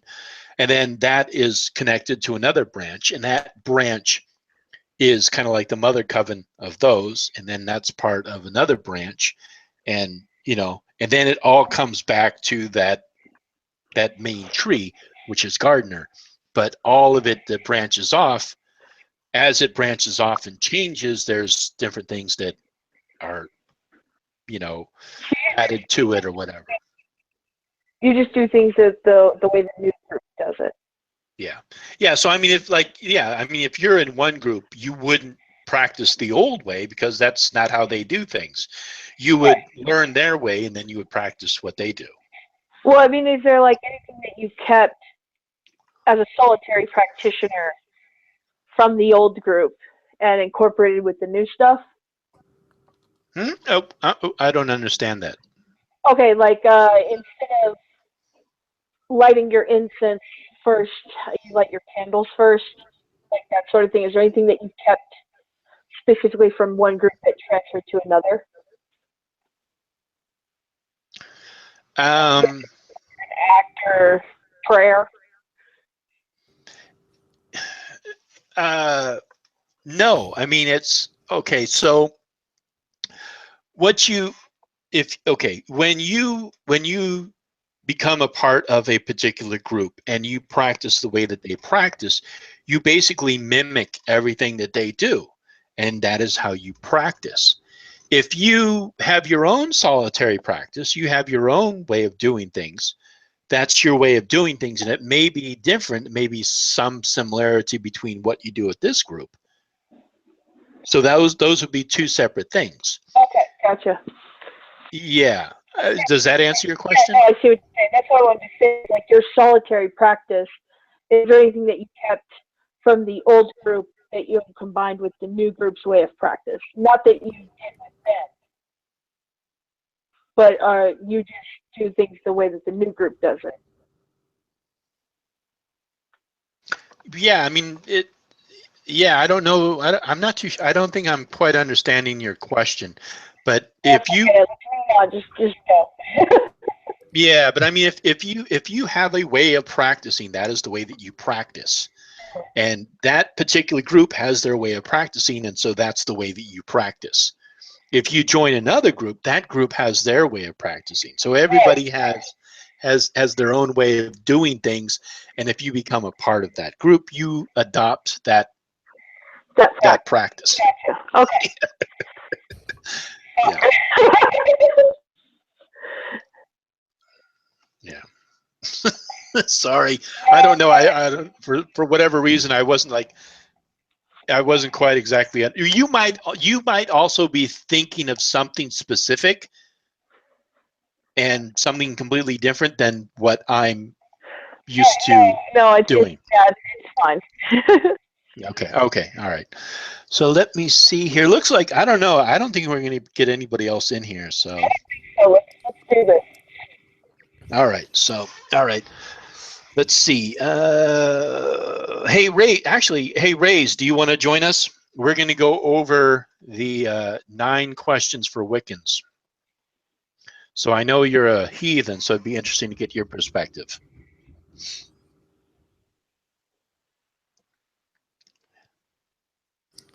Man, Well, I don't know. People in the Pulse. chat room have such great names compared to me. I was so unoriginal when I picked mine. Everyone here is just like Raz. You got Pulse of Defiance. That is a sweet name. Pulse of Defiance. Yeah, that's grand. Yeah, he's an awesome guy. Pulse, I would invite you, but it's probably going to be stuff that's that we're going to be going over these 9 questions for Wiccans. So I don't know. I mean, you're welcome to join us. So all right, I'll send you an invite, Grant. We're gonna have to see. List. 9 questions for. Yeah, he's a well, I don't know if he's a hardcore atheist, but he's an atheist. So it'd be interesting to see what he thinks about these questions. Let's see. All right, Grant, I'm sending you the invite through Gmail. So let me see. But yeah. Actually, Rays, let me see if I can invite you through Google Plus. I think Ray's is having a. Yeah. Okay. Yeah. So Rays, I'll send you an invite now. So there we go. I didn't get any of the links or anything. Ray's, don't feel bad. Yeah. We have to use Facebook. Yeah. Yeah. So let me see. So yeah, Rays, I sent you the invite through Google. So let me know if you get it. If not, then I'll send you a tweet. But yeah, so Dorian, so you just came across these questions?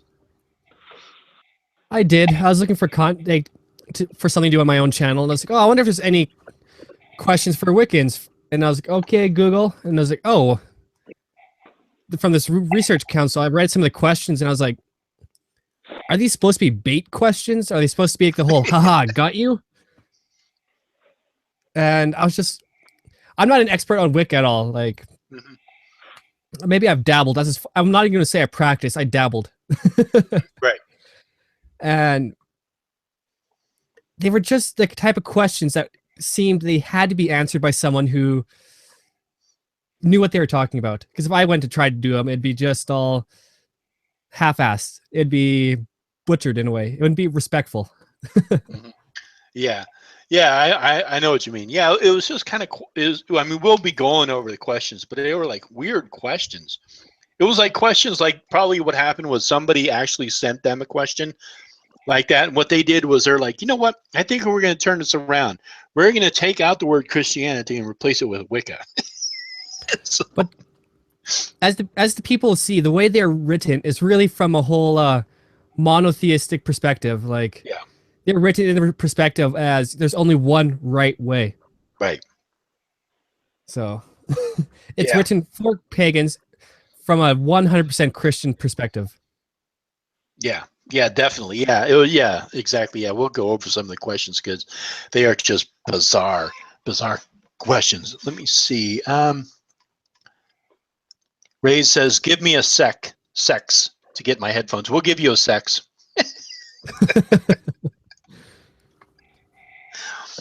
So, yeah. So Zabora, so have you, because I know you've been studying for a while. Have you ever joined a group? No, it's something that's never really appealed to me personally. I've always felt that my religion was personal and I was going to keep it that way. You know, and the group mind is damn powerful. I love the group mind, but it's kind of scary. It's not something that I've ever really wanted to venture into beyond an aspect of 3. So, personal. Yeah. Yeah, I mean, I definitely don't want to overshadow personal practice. I think that it is. I think that's the one of the great things about a lot of pagan beliefs and pagan religions is that they're very individualistic. You can basically form it to fit whatever you believe, and it's very personalized. It's very anti-dogma. It's very personalized, and I think that is one of the great things about it. I think it's also one of the appeals of it, and group practice is really just for people who that appeals to, you know. But it doesn't. I still, even people who are in a group, they still have their own kind of personal practice. And group is really nice, like when you have certain celebrations or certain times of the year, something like that. Then it's kind of nice to be with a group. I think it would be wonderful to practice with a group. I think the problem is like I've never encountered the right one, and I've encountered a few. The one here locally that I was invited to on an open circle night was very controlling, and it was a little odd, and it wasn't very loving. It was very tension, and I just wasn't appealed by that. I think that the closest thing that I've come to that I like is the current temple that I'm involved with, and it's just like 12 people. So I've never been interested in that kind of closeness with other people. I very much like to keep my practice individual. I love talking with them, and I think a celebration is great every once in a while. I've just never encountered the physical group that I'm attracted to. Yeah. I mean, and I kind of get the impression from some people, like they get this idea in their head that like when they join a group, they have to like completely conform to this group and like completely cut off their own personal practice. And that's just not the case. You still have your own personal, hey, Rays, you still have your own personal practice and stuff like that. So yeah, constructed Comedicism. It's where are you going to find that? Yeah, that's a very minority group. Right? Yeah. Yep. So, all right. Well, all right. So I think this is a good number for us. How you doing, Rays? I'm doing pretty decent. How are you? Good. Doing all right. So, we can kind of go. We got a good mix of people here because we have one person who practices Wicca, one person is kind of undecided, and you're a heathen. Or what would you just define your practice as? I would define it as Germanic heathenry. Okay. With some other influences. Okay. sounds good. And then Zabora. Zabora, you would define yourself as what? A Egyptian reconstructionist that practices hoodoo. Okay, so we got quite a big mix. And Dorian, did I label you correctly, or Yeah, everything seemed pretty good. yeah, or how would you describe yourself? Just in the middle of a journey. Okay. Yeah. So I mean, I didn't mean to speak over you like that. I should have came back and said, I'll let him define himself. I'm not going to define him for him. So, all right. So what we'll do, we got a good mix of people. What we'll do is we'll go over these questions. And hey, Shelly, hello. Hi. Hey, how's it going? I figured I'd join you guys because you had so few before. Yeah, good. Sorry, I got this thing going on here. Hold on. That's all right. You know, I do that every time. That's all right. I had the same problem. I was turning on my phone to hear you guys when I was doing stuff, and so I still had it on my phone playing. Okay, that's all right. That's all right. So I don't know if you heard the first part of it, Shelley, but what we're going to do is we're going to go over these 9 questions for Wiccans from CARM, Christian Apologetics and Research Ministry. Oh dear. But we can but these questions aren't necessarily just for Wiccans, really. You can kind of interpret them from probably your own perspective. And how would you describe yourself in your practice, Shelley? I know you're part of ADF. Well, I am a Saxon Druid because that's my hearth culture. So I either refer to myself as a heathen or as a Saxon Druid, either way. Okay, Saxon Druid. That's right. That's what it was. Yeah. All right. Okay, good. So we got a good mix of people in here. So let's go over these questions, and I'm going to see if I can share my screen. Let me see here. Application window, so that you all can see them. Okay. Let me see. Can you see my screen? Yes. Okay. So yes, sir. And you see the questions? Yeah. Okay, good. All right, so the first one is, do the gods and goddesses of Wicca actually exist? So I'll start with you, Zabora, and then we'll move down to Shelley, then Ray's, then Dorian, then myself. Well, as an atheist, that's kind of a loaded question there. So it kind of depends on your concept of deity. You know, my concept of deity is thought form. It's a human consciousness that took on its own personality. It's kind of like a free-floating artificial intelligence. So do they really exist? Sort of. That's my answer. Mm-hmm. Okay, and then Shelley? So am I answering this from the perspective of what I think Wicca is, or my own perspective? From your own perspective. Okay, yeah, because so yeah, I am a hard polytheist, so I do believe in not necessarily the gods as they're portrayed in the myths. Like, I don't think they're literally what we perceive them as, independent spiritual beings with their own agency. Okay. And Ray's? The simple answer is yes.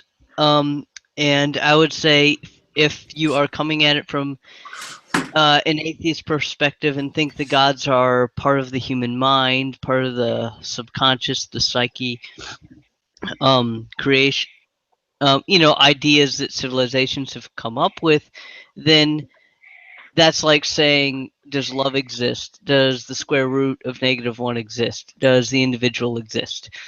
And myself, I have kind of given up on trying to define exactly what a god is. I'm starting to lean more toward the gods being literal beings.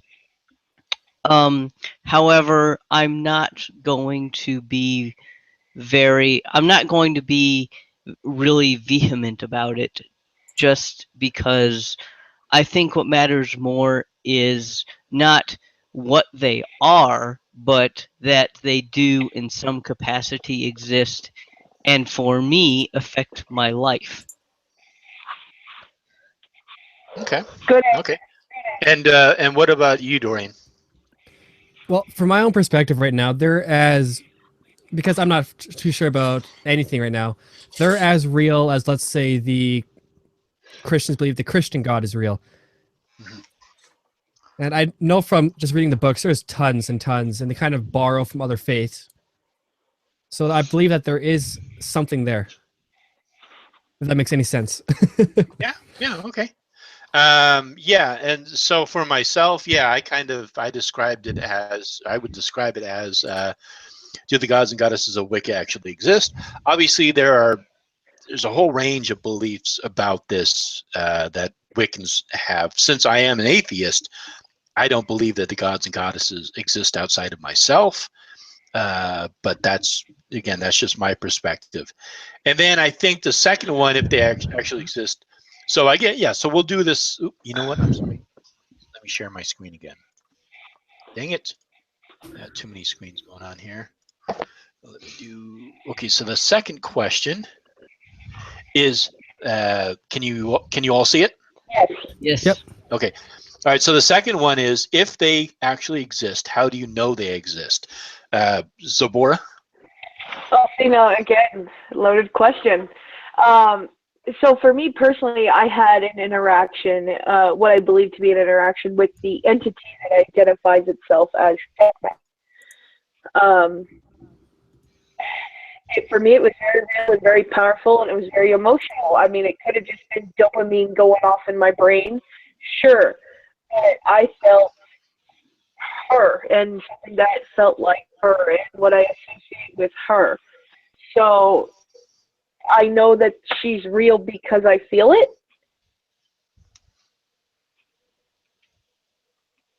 Okay. Okay. And Shelly?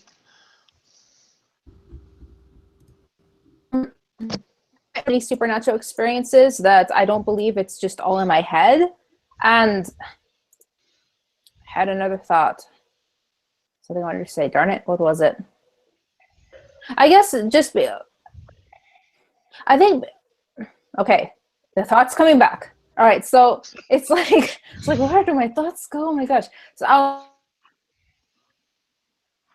because I am aware that I'm independent, that there are other animals, plants, other beings that are conscious. The idea that consciousness as an independent entity existing outside of our mind, like outside of the Jungian archetype concept, is possible, and therefore it makes more rational sense than to believe that humans are the highest form of consciousness in existence. Mm-hmm. Okay. And Rays? The simple, most honest answer is I don't, and none of you do either, and that's okay. Why do I believe that they are real? Yes, I do. And how do I know? Well, basically, well, again, I don't, but I base it on, I could tell you about dreams that I've had. I could tell you about very powerful, overwhelming experiences I've had where I felt in contact with specific deities, apprehending the divine. But again, very long stories, but it comes down, belief comes down to feeling. Mm-hmm. Okay. And Dorian? Oh man, that was a good answer. Thank you.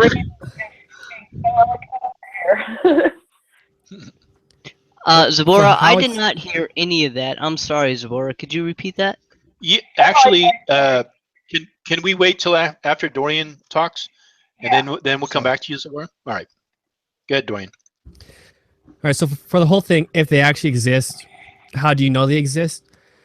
I'm big into like the whole philosophy thing where it's just the whole even the whole reality is just a blink in a butterfly's eye or freaking brains in a jar in space from an alien test. So if they exist, I honestly don't know. They exist as much as my PS3 over there exists. I can see it. There is it. Am I just in the real dream state now? And when I'm dreaming, it's the real me. So I don't know. Okay. And so Zabora, what were you saying earlier? I was saying that Ray sounds so eloquent over here. He's just repeating everything I'm saying just beautifully, though. Okay. Thank you. So Rays, did you hear that? Yes, I did. Okay. All right. And Awesome. I'm flattered. Okay, good. So let me see. Okay, so if they actually exist, how do you know they exist? So yeah, so the way that I would answer this is I don't know. I don't know if they. I've never experienced anything that tells me that they exist, and so I just have to run on the information that I have. Let me see. Okay, so number 3. Yep. You know what? Can you guys probably not? Sorry about that. Yeah, you can't see it. Okay. Can you see it? Yes. Yes. Okay. Number 3, if your tradition contradicts the tradition of another, let's say pagan, can they both be objectively true? Zabora. Okay, so I'm just going to replace that with Kemetic or Egyptian. So in that tradition, they have a concept of both and versus our concept of either or. So in one village, they have this god who is Ptah, and he created the world. But if you float down the Nile a couple miles, you have another city, and in their city, Amun created the world. And you go further along, and they have another god, and it's a woman. It's a goddess that created the world. But all of those are true at the same time, even though they are very contradictory. So it's very hard for someone of the Western mind to understand how they can all be true at the same time, because that's kind of a concept that has died out. We have become very modernized in our either or concept. So I think from a Christianity kind of point of view, there's a lot of contradictions in the Bible, and yet it's all true, right? So how do you explain that? Mm-hmm. Okay. But, yeah. All right. Okay. And Shelly? Hold on a second here. Okay, I was having some problems. That's all right. How can they? I do think that they can. I don't know. I mean, that objectively, I don't know. It kind of depends on how we think of objectively. But I personally believe that there are multiple realities and that like multiple dimension concept. So I think that it's possible to have multiple realities. It just depends on, again, how do we define reality?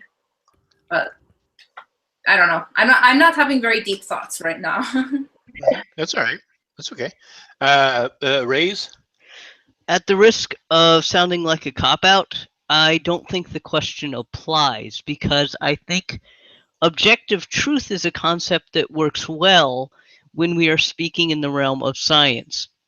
But when we are speaking in the realm of religion, of mythology, of ritual, we are also speaking in the realm of what does this song mean? What does this poem mean? What does this work of art mean? So I think we can have personal truths that contradict, but are both true for not only individuals, but for villages, for groups of people in a particular in particular countries, etc., and so forth. And I'm okay with that, because what you can do is just you can find common ground, or you can say, well, we just don't have enough common ground here, so we just couldn't do rituals together, and that's okay. We can still be friends and just do rituals separately, and and that's okay. And I hope that's a sufficient answer. Yeah, okay. Dorian? Because it's just the question 3, though, right? If your tradition contradicts and stuff. Yeah, let me see. Okay, so if your tradition contradicts the tradition of another, I'm just going to put in the word pagan, can they both be objectively true? Well, the one thing that really drew me to Wicca originally is because they could variate. You can have one sect worship this set of gods and another one sect worship a different set of gods. Yet they all seem to come together and like be like, hey man, we're equals, we're both worshiping. Let's go grab a beer. So from my experience looking into it, it does seem that they can both be objectively true. Mm-hmm. Yeah. Okay. Yeah, because the way I looked at it, and I think Ray's kind of touched on that too. It's kind of like I don't like the objectively true part, because if your tradition contradicts the tradition of another pagan, can they both be objectively true? And that, again, I think that, yeah, objective and subjective comes into play there, because I think that that's a subjective truth. Objective truth is like, okay, you can touch it, you can smell it, you can taste it, you can hear it, you can see it. And for those things, I don't see an objective truth in a tradition or a belief. So that's how I would answer that. So, okay, so let's see. So we'll go to number 4. Oh, and somebody was saying, Zabora, that you were reverbing. Are you wearing headphones? I am. You are? Okay, well, all right. I don't know what that was. So, I mean, I was hearing it too, but maybe it'll go away. Number 4. Taking them off. Hold on. Okay. Okay, then number 4. How do you feel about believing in the religious system? Now, all of these questions, I'm just going to tell you, a lot of these are very loaded questions. And this just happens to be one of them. How do you feel about believing in the religious system where you cater your religion to your desires? So we'll skip Zabora for the moment. So, Shelley? Are you back? Yeah. Are you back, Zabora? Yeah, I'm sorry. I unfortunately will not be able to talk to you guys unless I have my headphones on. I'm sorry if it's coming back to you. Okay, all right. Well, it's not too bad. Somebody in the chat was just noticing, so that's okay. So, do you want to go ahead and answer that?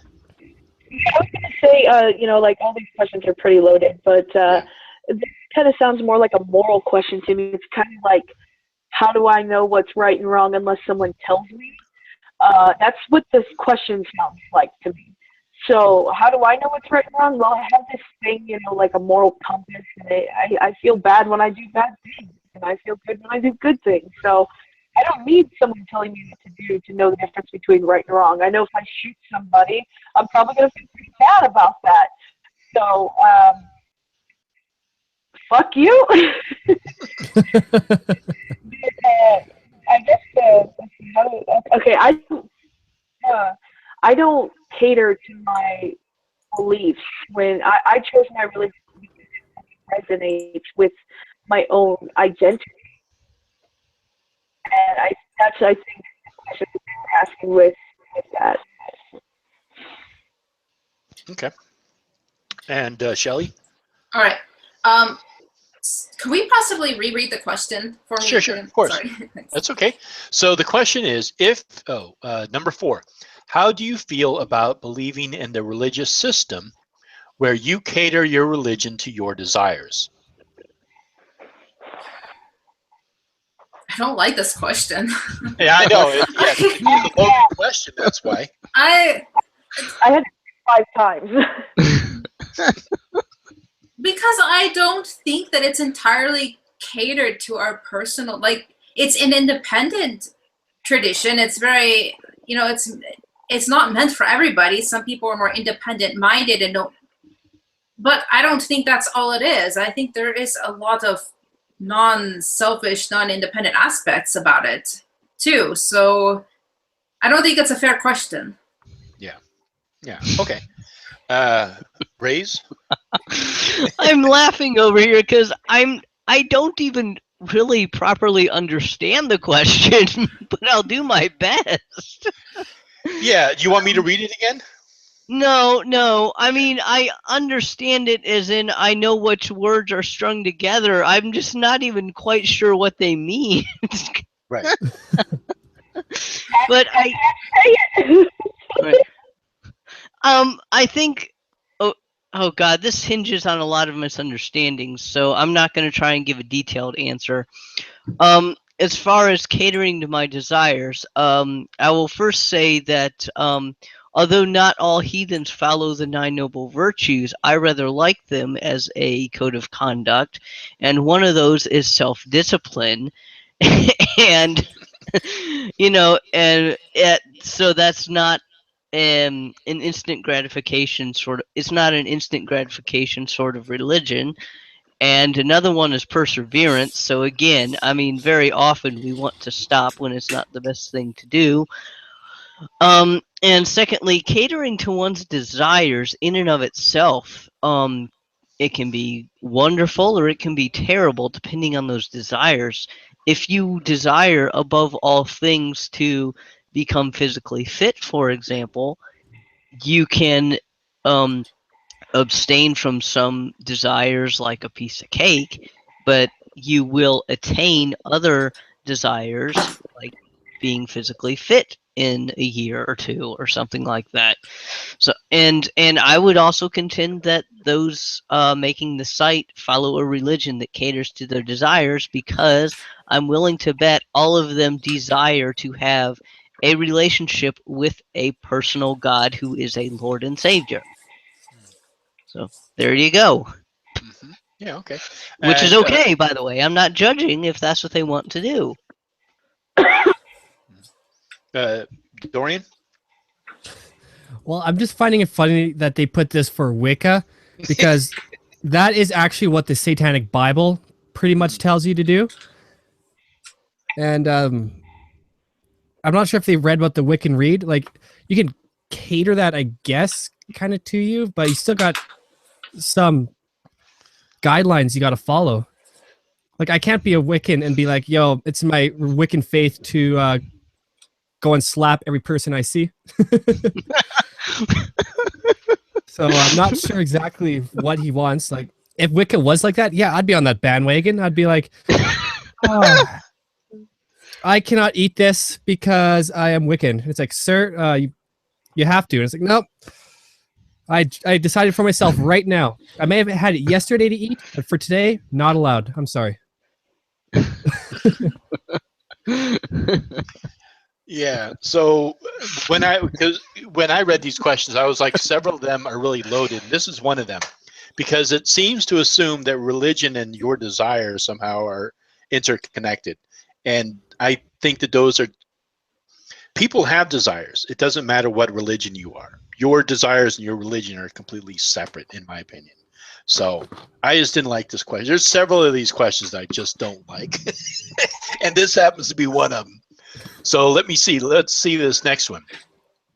So the next one is kind of in line with the fourth one. If you cater / construct your religion according to, oops, you know what? I bet you I'm not sharing it. Am I sharing it? Yeah, Yes, you are. we can see. Oh, okay, all right.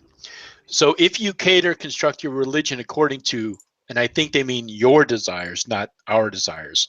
If you construct your religion according to your desires, then isn't it nothing more than your own invention? I think that applies to every single person's spiritual practice. Okay. Okay, so again, I didn't choose my religion because I get everything I want. There is discipline involved in my religion. I have to do things I necessarily wouldn't do normally, following my religious path. So, but again, God, that question. Okay, so every religion is man-made. Every religion is making shit up based on how you feel. It's called a UPG. It's an unverified personal gnosis. And when people have those, and then you tell other people and you get them to follow your God, it becomes religion and dogma. So my response is every religion is man-made and made up. Okay. And Shelley? It sounds like this question is more intended, it's almost like it's assuming that all Wiccans or pagans are eclectic and solitary and not part of a larger tradition, because I'm not following exclusively my own desires and making up my own stuff. My tradition is something that a larger community has developed, just the same way that any other religious path, like everybody else is saying, that they're all man-made. But it seems like this question is separating community-based religions like Christianity, which is a large movement that large people are involved with, and acting like Wiccans are completely independent, making up their own path without a tradition that's part of a community, which isn't even accurate. Yeah. So I don't even know how to answer the question because it's not even true. It's not. There's nothing to answer there. Raise? Yeah. Sorry for jumping the gun, but what I meant by that is at some point everybody chooses to believe something. I mean, at some point we're dealing with things that we cannot verify. I have no verifiable evidence to prove to, say, an atheist that there are any gods. I get that. At some point, all of us, no matter the religion, Christianity included, we are choosing to believe something. We are, in essence, well, first of all, in attempting to reconstruct, we are having to make things up. I don't care how strictly you reconstruct things, there is something that you have had to make up, and that's fine. And in earlier days, guess what people did? They made things up. And it's not bad to make things up. You know, one person, people who live by the ocean may show reverence for a particular god by throwing things in the ocean. People who lived between mountain ranges might show reverence by throwing something in a fire or throwing something off a mountain or burying it in a mountain or something like that. Um, to me, this question is a little like, how do you feel about breathing or something? It just, again, it just doesn't make a whole lot of sense. Everyone's experience of spirituality is at bottom. It's so subjective, including Christianity. Everyone is going to have their own experience of Jesus, of the Holy Spirit. And instead of just acknowledging it, they're pretending that their experience is not subjective. Mm-hmm. And that's the best answer I can give. Dorian? Oh, well, so if I catered to a religion that I pretty much invented myself, then there would be no point in doing that, because I'd be pretty much admitting that I'm doing what I want and I'm giving myself a reason to get away with what I want. And that's not very productive. That's enabling myself to be a special snowflake. So I don't know what it really wants me to say. Sorry, I'm not really sure about that question at all. I'm just trying to wrap my head around it. Yeah, that's okay. Are you done, or you still have another thought? I'm done. It's just. Yeah, I agree with you. It's one of these questions. It's like, again, it's assuming that it's based on desire and that it's somehow constructed. And yes, if you look back in history, everything was invented at some point, even philosophy. So, yes, all religions are essentially invented by man. But anyhow, okay, so number 6, and let me see if I can present it. Let me see. Okay, so number 6 is paganism. I'm just going to replace the word Wicca with paganism. Is Wicca able to be shown to be false, or is it all non-verifiable ideas? I think they meant to say, is Wicca able to be shown to be falsifiable? But I could be wrong. So I guess we'll just have to take it for the way that they wrote it out. So is Wicca able to be shown to be false, or is it all non-verifiable ideas or paganism? Okay, so I took this question to mean, where's your proof? I have a Bible. Where's your Bible? So if you want the written word, I got a pyramid to show you. And it shows the whole process of the king going to the underworld and fighting demons. And he's got these spells. He's not going to eat poop in the underworld because he was smart and wrote them down. I got a pyramid to show you if your whole evidence for your religion being true is your book. So I don't understand the question.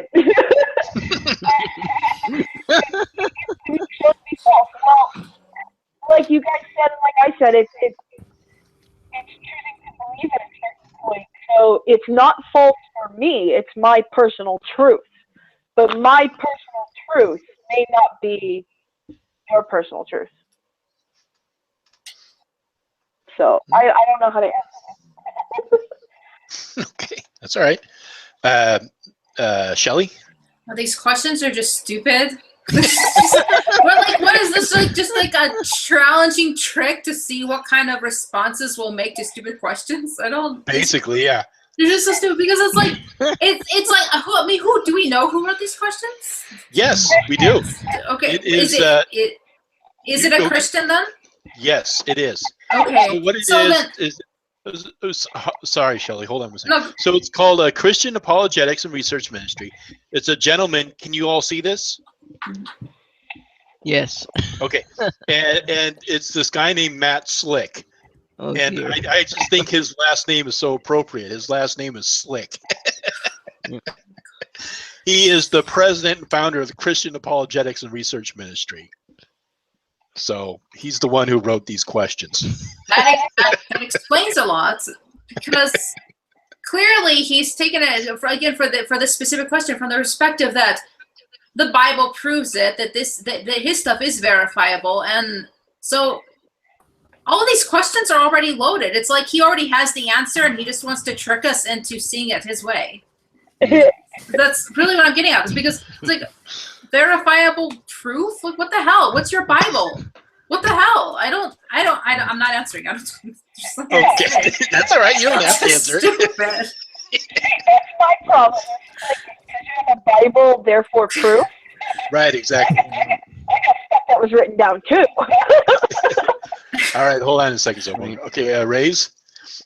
I'm just gonna sit here and say, look, it's non-falsifiable, just like yours is. And if you consider written words to be proof or at least evidence, then you got the sagas and Eddas, and there's even works from people like Venerable Bede and Saxo and things like that that describe some pagan practices.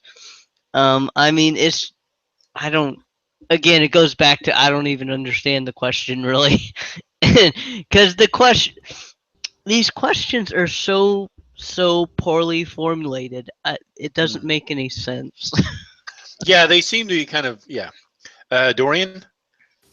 Well, I just like to say, everyone, you're welcome for me showing you guys these questions. You're welcome. Oh, Right here of Archie meeting the Punisher. This happened. I got it in paper. Okay, it happened. It's verifiable. And like every religion, for my honest answer for this question, it's all about he said, she said. One person's going to say, oh, this is 100% true. There's no way you can disprove it. And another guy's going to be like, yo, this can be disproven easily. It's all on the person. And if I was to answer this myself, I'd be like, it's a coin toss. I can neither prove it or disprove it as much as you want to breathe. I can't force myself to breathe. It happens naturally. I don't know. Yeah, I mean, it does seem like these questions were just kind of like quickly written down because there's little like they could have been described better for, whatever. But yeah, I mean, in my opinion, like I was telling Sabora earlier, I just feel like what they did was somebody sent these questions to them. But instead of Wicca, it was Christianity, and so all they did was they just changed it around and crossed out the word Christianity and wrote in Wicca. So this one's kind of interesting, but again, it's another loaded question. And let me see. Can you all see it? Yeah. Okay. Yes. So it says, if your spells and incantations produce results, how do you know that the power behind the results is good or not? Oh, jeez. Oh, jeez. So I kind of feel like he wants me to answer because it works, therefore good. But the truth is that my spells don't always work. So I don't know how he wants me to answer this. How do I know that my goddess is good? Well, because I've had personal interactions with her. They're called UPGs. Sometimes they line up with historical facts, sometimes they don't, but they are personal. And my personal interactions give me the impression that my deity is a force for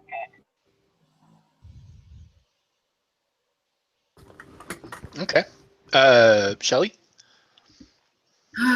So, I'm going to ask them or him, how the hell do you know that your Bible isn't some big conspiracy written by Satan and that you're all being ruled by Satan? How do you know? Like, you're going to church and your prayers are coming true and maybe it's Satan granting them. Like what the hell? How do you know? How do you know? It's the same kind of question. So good things are happening. Like, I'm making spells happen and things are happening. Therefore, my life is great and I'm happy. How is that different than what's happening for the Christians? That's it. I hate these questions. God. I know this. Like, they melt your brain.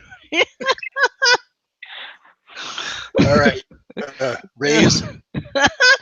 I'm just gonna replace spells and incantations with the word prayer and just do a repeat of what Kelly said. and I'll say actually that interestingly, I did have a prayer that I felt like was answered. And one of his kinnings is evildoer. One of Odin's kinnings is evildoer, interestingly enough. Now, having said that, there are a great many aspects to Odin. And given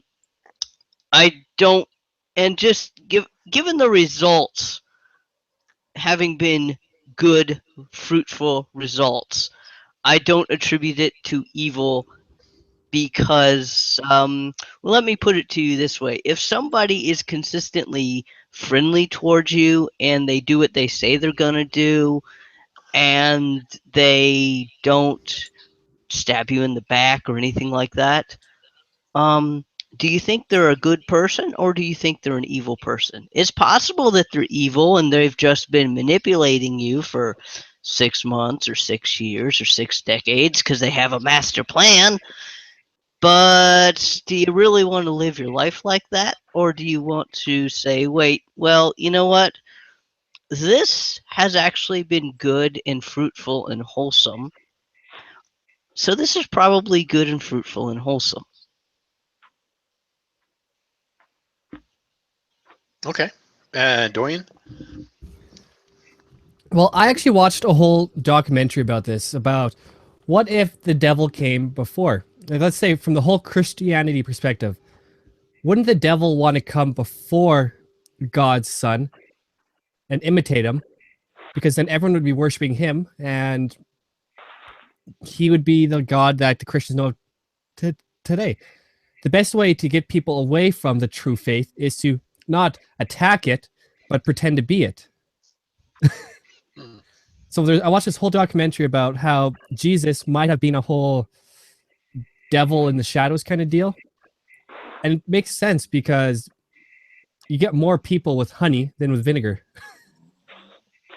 So pretty much maybe when people are praying the Hail Mary or the Our Father, they're actually praying to the Infernal Father, the Father of all lies. So never know. All right. Okay, so I would say, let me see, if your spells and incantation produce results, how do you know that the power behind the results is good or not? Yeah, I mean, I think somebody pretty much said it for me. It's kind of like, well, how do you know that? I think Shelley said it. It's like, how do you know that your prayers and rituals, there's a good power behind it? And I don't like the idea of good and evil. I mean, I've mentioned that in several of my videos. I think it's just an oversimplification. I think that our motives and intentions are much more complex than just good or evil. Obviously, there is what we would label as evil in the world, but it's more complex to say that somebody is always evil or always good. I think that we're a balance between those two. So, but anyhow, okay. How do you? So the next one. Let me present. So the next one is number 8. How do you know that there is not something more sinister behind paganism?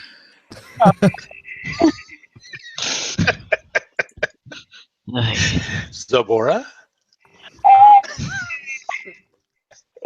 it ties into the last one. And he's like, well, how do you know your God isn't really, like she said. So how do I personally know that my God isn't some evil being? Well, the truth is she can be a real cunt, God. So it kind of depends on if you got good days or bad days with her. But the truth of the matter is that evil exists because humans exist, and humans are a part of nature, and nature is savage. So your God isn't. I mean, I can't say slaughtering the firstborns of every Egyptian would be a good thing. How do you know your God isn't an asshole? So, fuck you.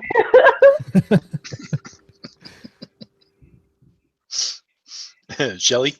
Well, see, now I don't. As a polytheist, that already negates the possibility that they can be ultimate good, like the monotheistic deity is. It's so like they already have human qualities. We've discussed this before, Zeus and whatnot. Like I don't claim that they're perfect good, but that's kind of irrelevant because if the deities that I'm worshiping are making me and my community happy, and I don't see any evil from my moral perspective happening, then what really is sinister? Because we all have enemies, and so it's kind of a relative question. The evil guy is going to be the other tribe's deity. Like it's relative. There's no such thing as an ultimate sinister. It's going to be relative from every person's perspective and how it's affecting their community. And unless you're monotheistic, the deities can't be ultimately good or evil. Okay. And Rays? Well, to be perfectly honest, we don't know, and the person in this, what is it, Matt Slick, he doesn't know either. Mr. Slick? Yeah, Mr. Slick. Shit. Well, first of all, I think that gets into a very, very conspiratorial, paranoid way of thinking. Nobody wants to think that way because it's always possible that somebody's out to get you, right? Now, secondly, the answer is, well, you really don't, but it's a good idea to vet people. Take time and vet people. Any fool can say, get out of the rain or something like that. But once, you talk to somebody, you ask them questions, you see how much they know, you listen to the questions that maybe they ask you, you take some time with people and you get to freaking know them. That's it. Okay. Dorian? All right, I read this question a little bit differently. Like, how do you know that there is not something more sinister behind Wicca? So my interpretation of this would be, all right, so you've been a Wiccan for, let's say, 9 years. Where was the true God in those 9 years? How come he wasn't nudging you on the shoulder? How come he wasn't like, yo, man, even though I know exactly what you're going to do and I know everything, so I know you're not going to listen to me, so you're going to go to hell, but you have no free will. Come on, man, think. Because remember, Christianity is God knows exactly what you're going to do. Your life was predestined before you came out. So he wants you to leave that sinister religion by not helping you leave it and letting you go down it. So you won't be able to actually see if it is sinister, if that makes any sense. Mm-hmm. If you're already following this and God knows what you're going to do, he already knows that you're not going to see it as sinister if that's the true faith. And so there would be no way to tell that it is sinister, even if it is. Okay. That's just the way I saw it. So, yeah, and the way I answered is, so, yeah, I kind of I say, okay, so how do you know that there's not something more sinister behind Wicca? It's like, well, because I've been practicing for X amount of time, and I've never seen anything sinister. So I just have to go based upon what my experience is. And my experience has been when I practice it, nothing sinister has happened. So let me see. And let me see. Okay, last question. This one is another it really comes from somebody who actually doesn't know what the fuck they're talking about. But anyhow, why do you think that rituals dealing with candles and knives and such are able to affect nature? What? It worked in Harry Potter. Yeah, we're like Zabora. So, doing so for me personally, I do ritual symbolic, and it's for me. I'm putting my intentions and building this picture of energy every time I make a mojo bag or a floor wash or something, and that contains the intention of the money attractor or a cleansing or something. So every time I look at it or I see it or I feel it, it makes me think of that. Oh, yeah, my house is spiritually clean, and then it forces that magic. So I am connected to nature. So that's kind of my understanding of what I'm doing, and I'm what happens and the way that I interact with others on this the change happened. Zabora, I don't know what's going on with your headphones or whatever, but I only heard like maybe about 25% of that. Oh, I'm sorry. Can you hear me? Oh, crap. Yeah, for some reason, what is happening is you're cutting out, and then we hear you, but you're like an echo, and then you connect again, and then we can hear you. So you're in and out, in and out, in and out. I've been having with my internet. I'm sorry.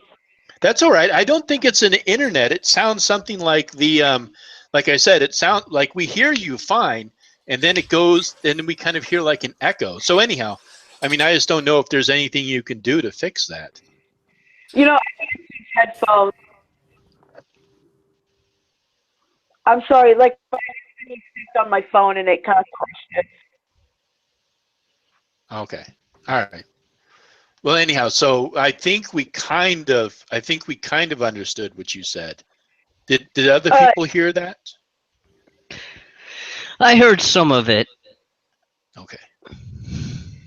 All right. It works because I'm a part of nature, and it's my mind that makes the magic, not the physical manipulation of objects. Okay. Okay. So yeah. Okay. I got that. Shelley?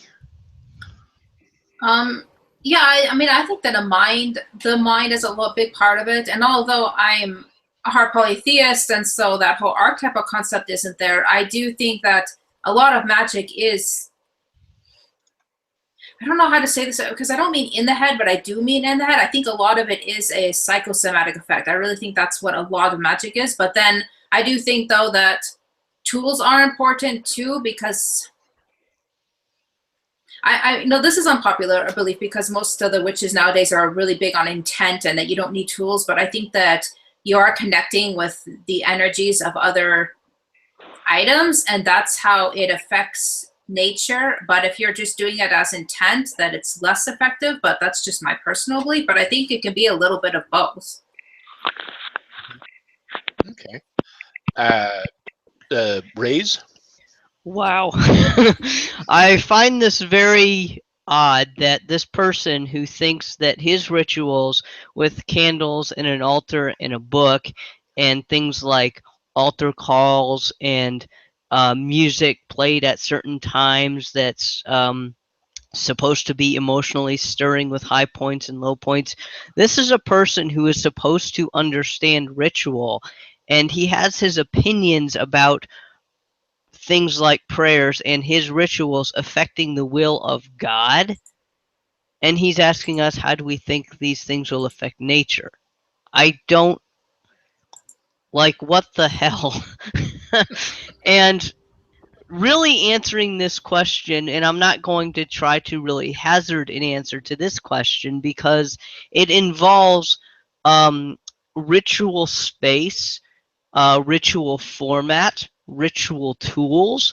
It involves a lot of psychology. This is a question that deserves like a college level lecture or something. And as far as the tools, for me, your tools are something like, if somebody's just watching this out of curiosity, ritual tools are going to be very, very they're going to be very personal. Some people think you need tools. Some people think that tools are completely superfluous. I'm somewhere in between. For me, I am helped by tools to get in a particular headspace where I am much more ready and what's the word I'm looking for? I am in essence primed to be with my gods. And not just with the people around me, not just with my community and part of my community, but with my gods and a part of a larger system of not, the system where I not only feel like a continuity with the people around me, but I feel a continuity with the ancestors who have gone before me and with those who come after me, with the gods in Asgard, with, say, the whites in Midgard, with the ancestors and, say, Hela in the underworld. I feel that's where I feel a part of a very, very much larger system.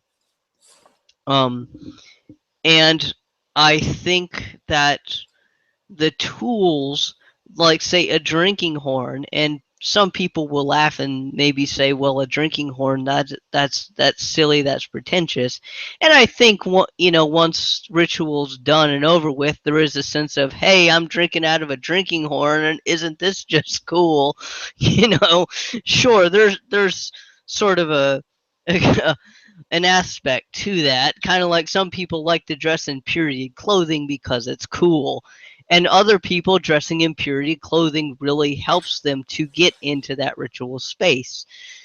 For me, the tools help me to get into that space. When I'm holding a large horn intended just for ritual, it's kind of like, this is where I'm at home. This is where the magic happens, basically. This is it, and likewise, when I'm not holding that very large ritual horn standing in front of a fire, I'm in my mundane space, in that I'm sitting in a chair, I'm looking at my computer monitor, I want to get to bed in a couple hours, I'm thinking about Netflix and reading the book next to me tomorrow, and blah blah blah blah blah blah. I can function in the world without being in some altered state of consciousness where I'm thinking about everything. Life, what was it? The answer to life, the universe, and everything.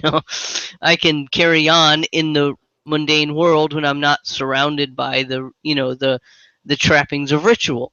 So yeah, and again, it's not affecting nature so much like outside as it is affecting me. Make sense? Yeah. Dorian? All right, so I do believe in the whole, because I believe that everything is made up of energy in one way or the other. So when I finished reading the Satanic Bible, Satanic, according to LaVey, is just manipulating energy. And the best way to do that is to use tools to, as Raz said, get your mind on it. You pretty much put yourself into like a meditative state or a focused state. So you don't need candles, you don't need knives. Some people I've talked to just use a single like little ball, a glass ball. And I believe it's more effective because you're more focused, you're more concentrated, you're ready to go, you're pretty much on target. And it's all about just getting in the headspace. So that'd be my answer. Okay. Yeah, and I mean, just so you know, I mean, I don't think that there's any right or wrong answers, and I think that you know, yeah, I mean, especially on my channel, feel free to say whatever you want to say. You know, I know people have different opinions about tools or not using tools or traditions or whatever. So don't feel like you have to hold back anything. I'm not gonna like, oh, you don't believe what I believe. Kick. You know? But let me see here. Okay, so why do you think that rituals dealing with candles and knives and such are able to affect nature? So yeah, I just think this is like a loaded question, but it's not the emphasis on the tools. I think Shelley touched on this. It's like ritual. Like when I think of ritual, I think of like marriage, funerals, coming of age ceremonies, celebrating the Sabbats. It's like you are celebrating, you are in ritual, you are doing something with nature. So it's not that the tools have anything to do with that, it's the other way around. You would change the tools according to whatever ritual you're doing. If you're doing a marriage, then the emphasis on the ritual, on the elements of the tools would be like maybe a rope or a ring or a flower or a drink. I mean, those would be the elements of that. If it's a funeral, then maybe it would be something you're going to break or something you're going to bury or something you're going to use to represent the person who's passing. If it's a ritual for, let's say, the June solstice or the winter solstice, your tools, your candles, your not whatever you use in the ritual is going to reflect, you know, the June solstice, the coming sun, the power of the sun, all of those various things. So I think that this guy thinks it's the other way around. It's like we assume that we use candles and knives in ritual to somehow affect nature, and it's actually the other way around. We're actually using tools that, you know, we're actually using something that reflects what is happening in nature. So any last comments on these, or any other comments that came to mind from anybody? Start with you, Zabora. Can you hear me? Yeah, we can hear Yes, Is it I better can. now? Is it better? Yes, much better. Yes, thank you, Zabora. I unplugged the phone from the charger, so maybe that was it. That's probably that's probably what it was. Okay, so yeah, I was thinking maybe we should send these questions like answered to this guy, like just Mr. Slick as shit. Maybe we should edit it down to where we were answering these questions for him. That's an yes, definitely. That's actually what I was thinking of doing. Yes, That way he can but I also wanted to check with all of you too. That's fine. That's fine. Well, since I know this is public, I'm not going to share anything that it would be or I would be upset if anybody else heard it. Yeah, Okay. I'm not. Yeah, I agree. Okay. Shelley, any thoughts, ideas? No, I kind of feel like I just entered an IQ black hole with all these questions.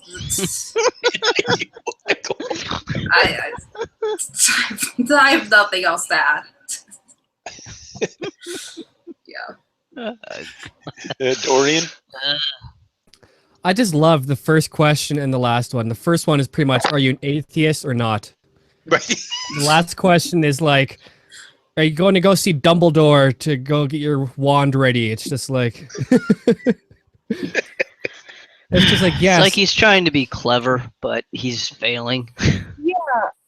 I'll have a broom in our closet. So we all go fly around every night, dance naked in front of a big fire, and sell our souls for peanuts. So I loved and hated these questions. So yeah. So what I was thinking of doing, Zavora, was I was thinking this is my idea. What I was going to do is I was going to cut up. I'll download this section of the video where we were answering those questions, and cut it into its own separate video. Then I'm going to tweet this guy and share it on his Facebook page and say, "Here's answers for you from, you know, various pagans in the community." Pagan. Yeah, right, exactly. Actual pagans. And then I'd like to turn around and say, now we'd like you to answer these questions to us and say, does God God actually exists? And if he actually exists, how do you know he exists? If your tradition contradicts the tradition of another Christian, can they both be objectively true? It's all going to be the Bible, all of it. It's going to be the Bible says so. Right. That would be a good one, though. Yeah. Something I'm curious about too is, like, there are several questions in here that indicate, like, if you're gaining results, it might be because of Satan. You might be tricked here. What's up here?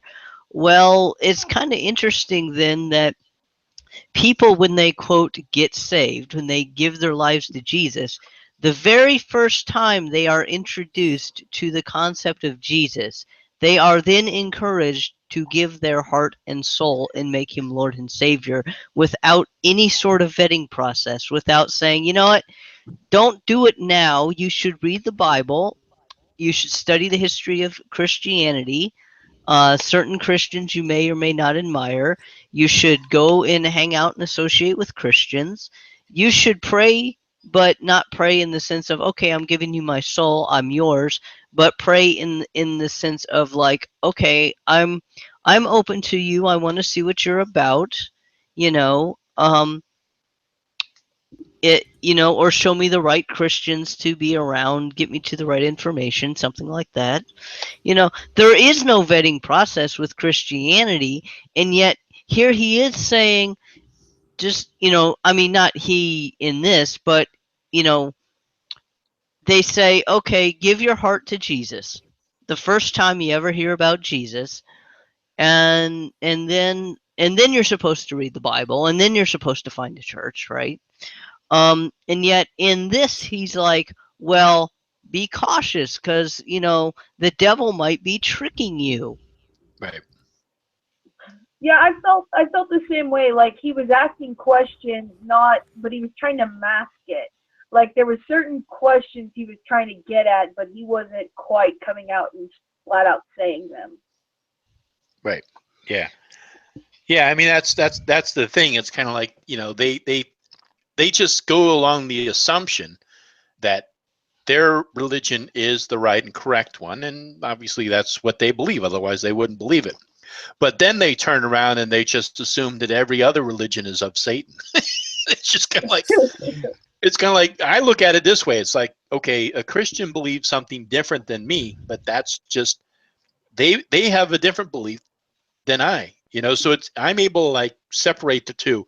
I don't think that Christians are wrong. I don't think that they're, like, being entrapped by some kind of, evil Loki or some kind of a, you know what I mean? I don't think that there's there's something evil behind their religion. That's just what they believe. It's like I see a Buddhist or an atheist or whatever. That's just what they believe, and I completely accept it. So I never understood why they can't they can't reciprocate. It's kind of like, okay, yeah, you got your own beliefs, you follow paganism or Wicca, and you believe in nature and solar, the cycle of the year and all that, and we completely respect that and understand it. It's like it's funny. I saw a good segment on this. A Satanist told a Christian, I respect that you believe in a religion and you have a God, and I respect your right to free speech, but can I have the same? And the guy turned around and said, no, and he said, why? He's like, because you're a Satanist. Wow. Yeah. Wow. Yeah. It's just... And go ahead. No, that's all right. I'm done. Go ahead. Okay. And it's interesting that, see, I would never ever tell anybody, yeah, you should be heathen. I want people to be genuinely happy. I want them to have a good life. I want them to be fulfilled. Some people, that means being heathen. Some people, not so much. Somebody saying, hey, I'm interested in heathenry. Okay, so I would suggest things for them to read. I would suggest that they read about the history of various heathen peoples and, like, heathen practices of days gone by. I would suggest people go on, say, internet forums, and although I know some people are going to get on me for that, but see if you can find some good forums, or see if you can find a local meetup group in your area. A lot of pagans, not just heathens, have pub moots around the country, well, around the world, really. So, pub moots are generally informal kinds of things. So if you're not a shy person, you might want to go to a pub moot and hang out and meet heathens and just see what they're about, and see if the heathens in your community are people you agree with. And they, even if heathenry isn't your path, that's the sort of thing, like somebody who is more learned might put you in touch with something that will lead you to your path. They might recommend some great book for you. One time there was a person who came and expressed interest in Finnish paganism, and then like 3 people are like, "Oh, have you read the Kalevala?" Or I may be pronouncing that wrong, but that's basically a big long Finnish epic. And he's like, "No, I've never heard of it." Well, now he's heard of it, and I'm sure he's probably read it by now, and he better knows, is Finnish paganism his path or not?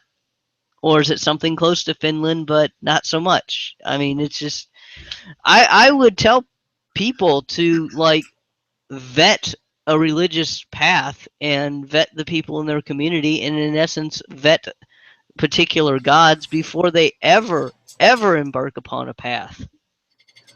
So why in the hell are Christians like, "Oh, everyone ought to be Christian"? Or even the Jews, they're Abrahamic, but they will say, it's a lot of work to be Jewish. You don't want to be Jewish. And eventually, if you say, "No, I really want to be Jewish," they'll say, "Okay, here is the process and work and study you must do in order to become Jewish and recognized as Jewish." And I think that's freaking great, honestly, because it means the insincere people are weeded out, and the sincere people, they get educated. Right. Yeah, it's funny. It's kind of like, yeah, I agree with you. It's like Christians, they're like, "Hey, come to our church, we want you in. We want you to follow God. We want you to become a Christian. We really want that. We want you to turn your life over." And then like, a lot of Wiccans are kind of like, "Well, you want to join us? Well, maybe. We don't know. Well, let's get to know each other for a while. Read these books, and then we'll touch base in like a year and a day." Mm-hmm. Yeah. It's like a complete opposite thing. It's like they'll take anybody, and we're Right. kind of like, and I'm sure other traditions. I think ADF has like a similar process where you have to kind of like go through an introductory period. But a lot of pagan groups are just kind of like, "Well, let's get to know each other first. And then if it fits for you, we'll see. We'll go forward from there." Did I get that right, Shelley, about ADF? I mean, yeah, there's like a study program thing, but you're allowed to. You can go to the rituals. Like you could show up at church, but they aren't necessarily going to recognize you as one of them. Like you're welcome to go to church and go to an ADF gathering and be an atheist, and they'll recognize that you're an atheist. You're still welcome there, but they're not going to think because you're there that you're one of them. The way if you go to church, it's like, well, you've embraced it. You might as well be one of us, kind of. Yeah. It's kind of like, well, you're here. The water's right over there. Just sprinkle a little bit on you. You're good to go. Bada bing, bada boom. Bada bing, bada boom. Here's your Bible. Next.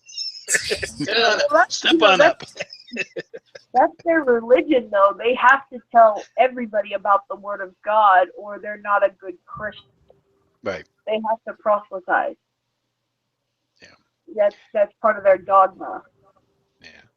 Yeah, it's kind of like Bill Schnoebel in his videos. He'll say, like, it's not like Wiccans are black witches or anything. It's just they're just lost people. They're just lost.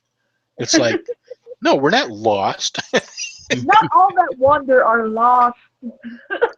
Yeah, and even so, it's like we're not wandering. I mean, we found what it is that we want, and then we have other people who are like, just like, whatever. They're just looking into various things, Yeah. And it doesn't matter. It doesn't just be, yeah, right, exactly. Like you said, it's just because you're wandering around doesn't mean you're lost. It's just like you're just checking everything out, You're like at a smorgasbord or whatever. You're trying a little bit of this, a little bit of that. Christianity's like got a big sign. It's like, no, this is it. This is the dish. Don't try that. This, eat this. The only dish on the buffet. Exactly. Some of those Christian cults get pretty crazy, man. The snake handlers, the ones that drink poison, Yeah. the ones where you got to give like 90% of your income to the church. Whoa. Oh man, those prosperity gospels, those will empty your bank. So 90% of your income? Are you serious? there's a lot of them that get up to there, yeah. There's a whole bunch of documentaries. I thought tithes were like 10% or 5%. They're supposed to, They're but supposed to be 10%. their whole belief is the more you give to God, the more God gives to you. So you want to give God as much as you can. Like those are the churches that pass the collection plate around like 2, 3, 4 times. But what doesn't God like have like the ultimate credit card? I mean, he doesn't need money. Well, let's just remember the entire world is in debt, so we have to pay off God's debt. So He made us, now we're still paying it off. But didn't they? I mean, not to be rude or anything, but didn't they crucify a guy for that? Right. Isn't the debt, paid theoretically? Right, exactly, So why does God need so much money all the time? Well, there's the evangelicals do that. They do seed money, and it's basically the more you give, the better God loves you. But evangelicals need that money to pay off the 13-year-old prostitutes and their friends. That's what the last guy got busted for. He had a 13-year-old prostitute. Wow. Oh, I know there was who was it? There was Jim Baker. Jim Baker was arrested for embezzlement and paying off somebody to basically keep themselves quiet. And then what's his name? Before that, not Pat Robertson, another guy, Jimmy Falwell, Jerry Falwell. There's Jerry Falwell and Jimmy Swaggart. Jimmy Swaggart, that was the one. Yeah, Jimmy Swaggart. He was the one who was caught with a prostitute. And he got before his congregation and broke down in tears and told people he had sinned. But Jim Baker blamed that whole thing about embezzling and paying off that person who I guess he slept with. He blamed all that on witches. Oh, jeez. Yes. Those are his exact words, I think, was witches made me do it, or Satan made me do it. Well, yeah, because I did a video on this. Somebody was on an airplane and they were sitting next to a witch. And the witch just happened to mention, oh, yes, by the way, I'm a witch. And we were casting a spell on TV evangelical people. And we started with Jim Baker. And we cast a spell on him to make him fall. Right, because that's how witches interact with the world, right? You would think so with this Trump spell.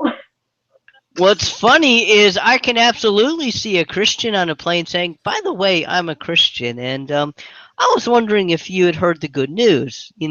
I can totally see that, but the rest of us tend to, not bring up religion unless we're in a setting like this or something like that where it's, a religious function or something like, oh, let's all sit around and wax religion. Right. And especially if you're going to be on an airplane where you can't change seats and you're going to be on a flight for like a couple hours because you could tell the wrong person something like, oh, by the way, I'm a witch. And they're just like, I'm a devout Christian. It's just like this. Right. It's just this uncomfortable silence between the two of you for like an 8-hour flight. That would be better than trying to convert you. Yeah, that's true. And then the third guy is gonna start singing Hari Krishna. Nobody wants to have a religion fight on a plane. Well, I suppose some do, but they'd have to be like really radical fundamentalist type people. That's what I'm saying. Like, only Christians have ever rejected my pagan ideals. Atheists are just like, well, that's not what I believe. Right. Every Christian I've encountered has been like, you're going to hell. Yeah. Well, I mean, I actually have encountered some very, very wonderful people who are Christians. Now, I have to pipe up and defend that, some Christians who are perfectly kind, wonderful people, good folks. Right. And I do hang out with some very LGBT positive Christians down in Atlanta. Good people. But, even those Christians get flack from a lot of other Christians. Right. And I would really like to see the other Christians, like, take a breath and mellow out. Right, because they're not real Christians, because they accept gays and they're not as hardcore as other Christians. Yeah, I know. I said that earlier, I think before you joined. I mean, I work with a lot of Christians here in the Tenderloin, and yeah, they're wonderful people. They're just focused on helping the community. They're not really into trying to convert people and tell me I'm going to hell and all this stuff. Yeah. They're just not interested in it, Yeah, and if somebody tells me I'm going to hell, well, probably, yeah. Right. So, Which hell Yeah. are you going to though? You got the Jewish hell, you got the Christian hell, you got the Muslim Norse hell. hell, you got Blast. Shut up. I call it Blast. HE single hockey stick. I There's don't only know how one hell. I don't know how anyone could like read the Bible and think that that is the good God and everyone else is Satan. I mean, who wants to go out and murder children in the name of their God? Well, there's some Muslim terrorists who are rather fond of doing that, but still, the Abrahamic God is what they're following. Right. Like somehow he's the moral high ground. Have you read the Bible? Right. All right. Well, I guess we can stop bashing Christianity for a little bit. We'll move on to something else. That's the only thing we agree on, though. Right. We Let's Yeah, but- bash Pokemon. Yeah, but even so, I mean, even after a while, it kind of gets so monotonous. It's like, yeah. Yeah, stop. the dead horse has been beaten to death with a dead horse already. Exactly. Because what happened was Dorian had sent me those 9 questions, and I was thinking about, because I actually did a video on them that's coming out, but I was like, what else could I do with this? And I was thinking about, like, well, maybe what I could do is, and I'm going to put these questions in the video that I'm going to do, but I was hoping like other people would do a video on this. I was going to ask if they don't care if we do videos, too. I wanted to do videos on Yeah, absolutely. I mean, that's what I was going to suggest, like in my videos, like, and hey, do a video on this and send it to this guy. And just like, so he'll just get like inundated with all these like video links. Like, here's an answer to your question. Here's an answer to your question. But yeah, I mean, I think they're just good questions too. But I mean, so that other people could answer them, I think I would just rephrase them. Instead of saying Wicca, just take that out and just say paganism, because I think they kind of apply across the board. Yeah, they you were right. It did sound like they were questions submitted by atheists. Yeah. To justify Christianity, and they just replaced it.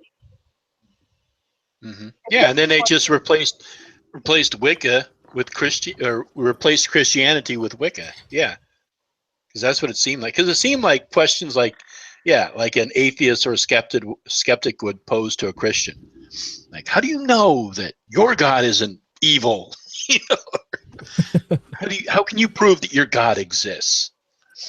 So, yeah, definitely do a video to it, and let me know, and I'll link it from my channel too.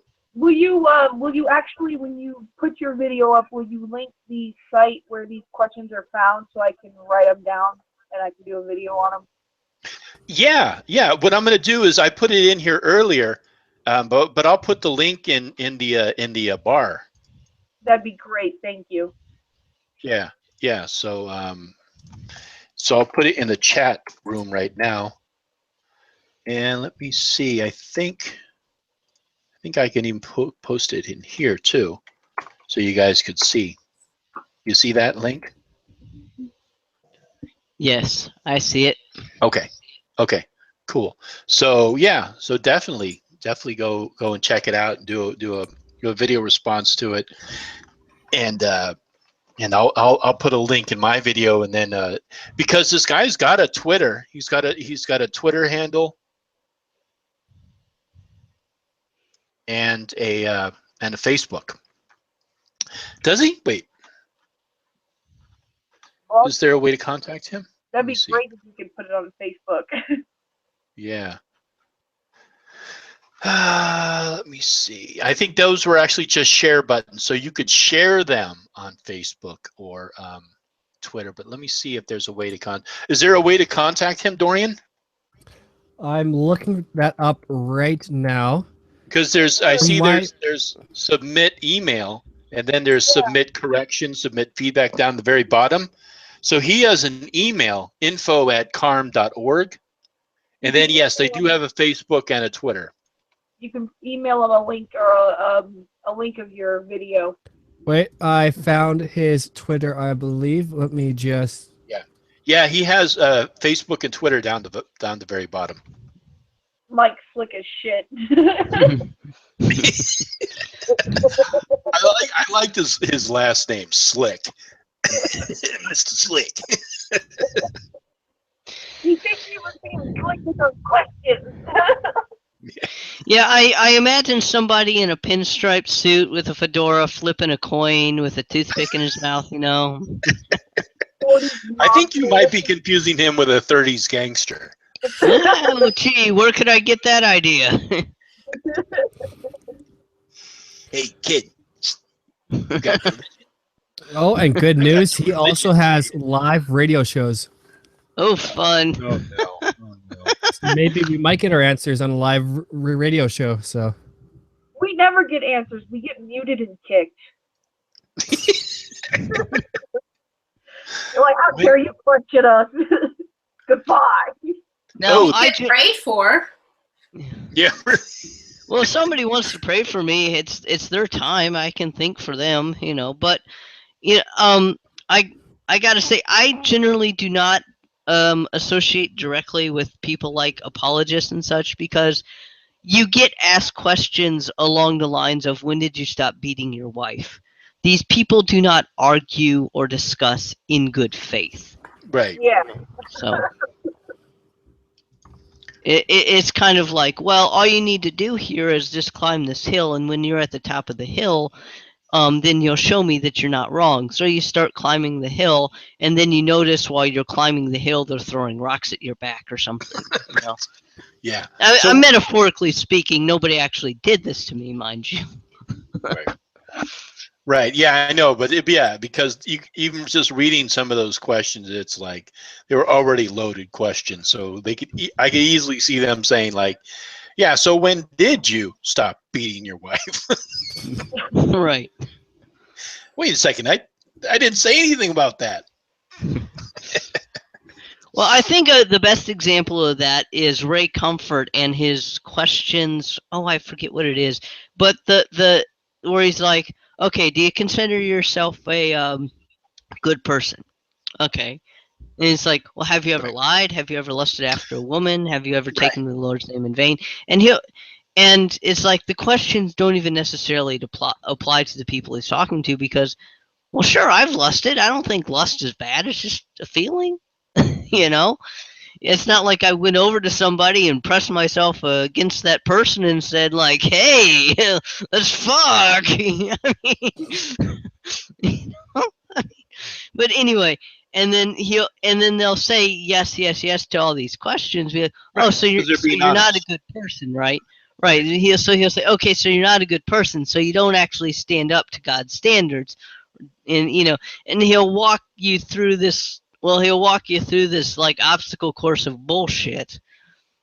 When and what does not happen is that he does not show the people that just say like, yeah, I've lusted, so what? Right. Or yeah, I've told a lie, but you know what? You're going to say that I'm a liar and an adulterer and a this and a this and a this, and be like, Well, considering that I don't make a habit of being a liar, no, I'm not a liar, Mr. Comfort. Or alternatively, guess what? I told the truth. So actually, I'm a truth teller. So how can I be a liar, Mr. Comfort? Just basically call him on his bullshit real quickly and real bluntly. He doesn't show people doing that. No, he And- doesn't.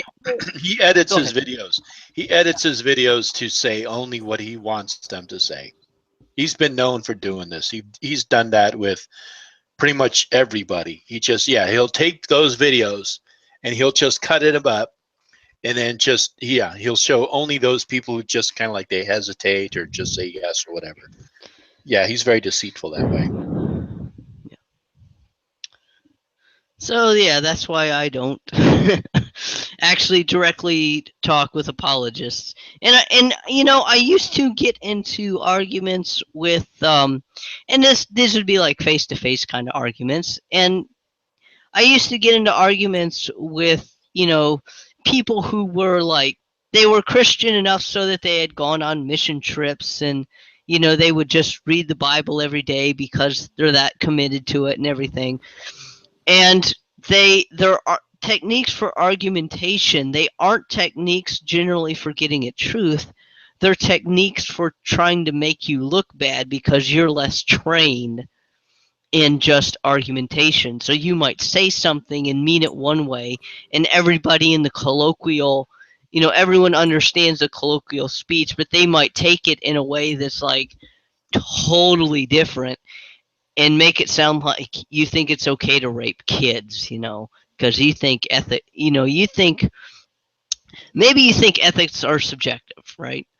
And then they automatically run with that and say, okay, therefore you think it's perfectly okay to rape kids.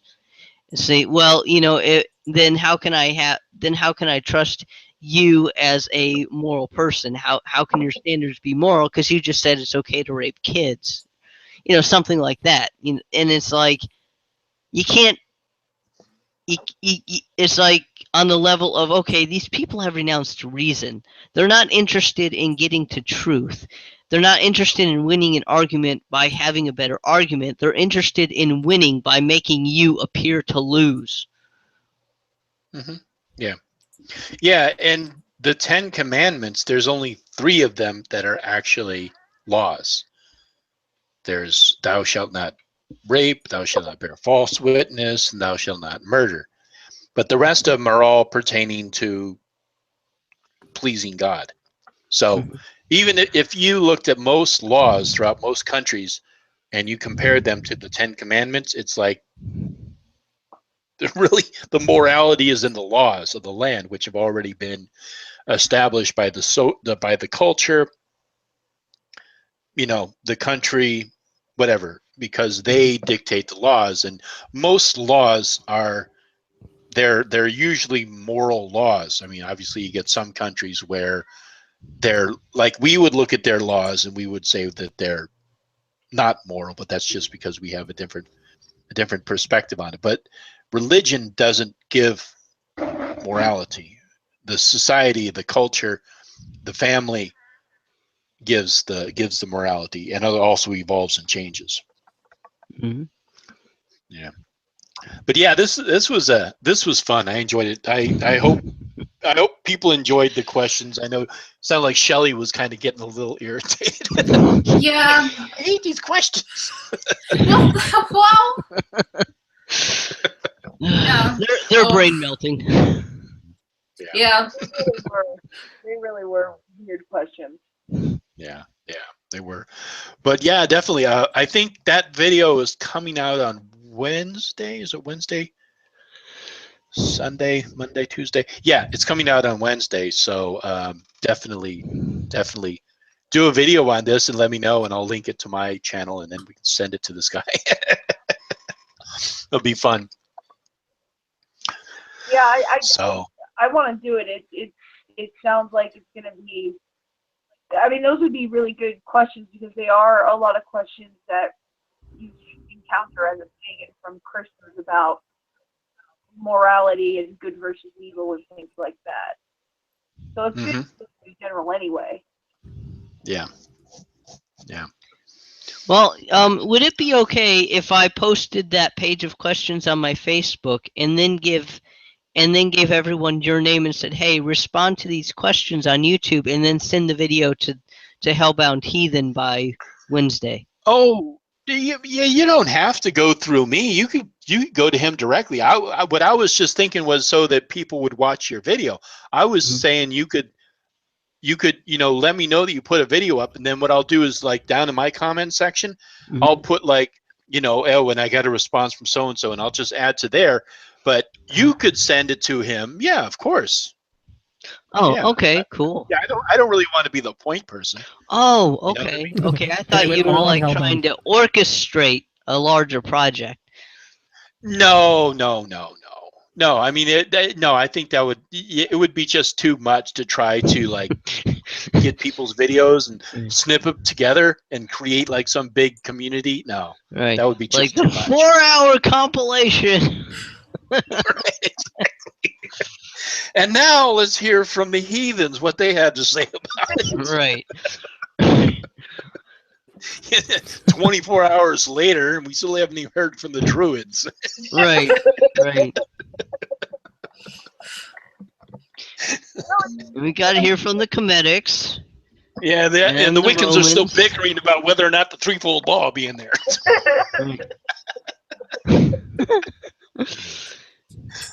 I think it's a good idea to respond to these questions and put them on our own channels and see if we can get the word out there about checking them out. And it kind of sounds almost like a witchy tag sort of thing.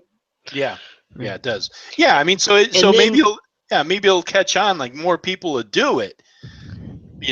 But yeah, exactly. I think it'll kind of catch on like that. Yeah, the people trying to reconstruct Canaanite religion. Apparently, there's a few out there now. Oh, I'm sure there are. Yeah. Oh my God. Yeah, that would be a crazy, crazy project. It would be fun though. Yeah, reconstructing Cananism or whatever. Yeah. Not much. Well, I guess there's enough information out there, but farther back you go, less information there is. And actually, Canaanite, Babylon, there's actually a lot of there's still, I mean, yeah, you could probably do it. There's not a lot of information available at this time. Oh, it's not? Yeah, it's limited. They can tell you it's a polytheistic faith. They can tell you El was the storm god, or El was a war god, and Baal was a storm god, but there's not a whole lot. Oh, okay. It'd be hard to reconstruct. Okay. Yeah. Hey, this has been great. I've had a blast being on here and talking with you guys. Yeah. It's been fun. Yeah, it's been fun. Yeah, and I do this every Saturday, so stop back in and next week I don't think I'll have 10 questions or the 9 questions. We'll have something else on, but I'll figure out what to do. But yeah, it was fun. Thank you all. I really enjoyed it. So thanks for having me. Yes. Have a good night. And I will Thanks see you very next much. Yes. All right. Good night, all. Bye, everybody. Bye, all.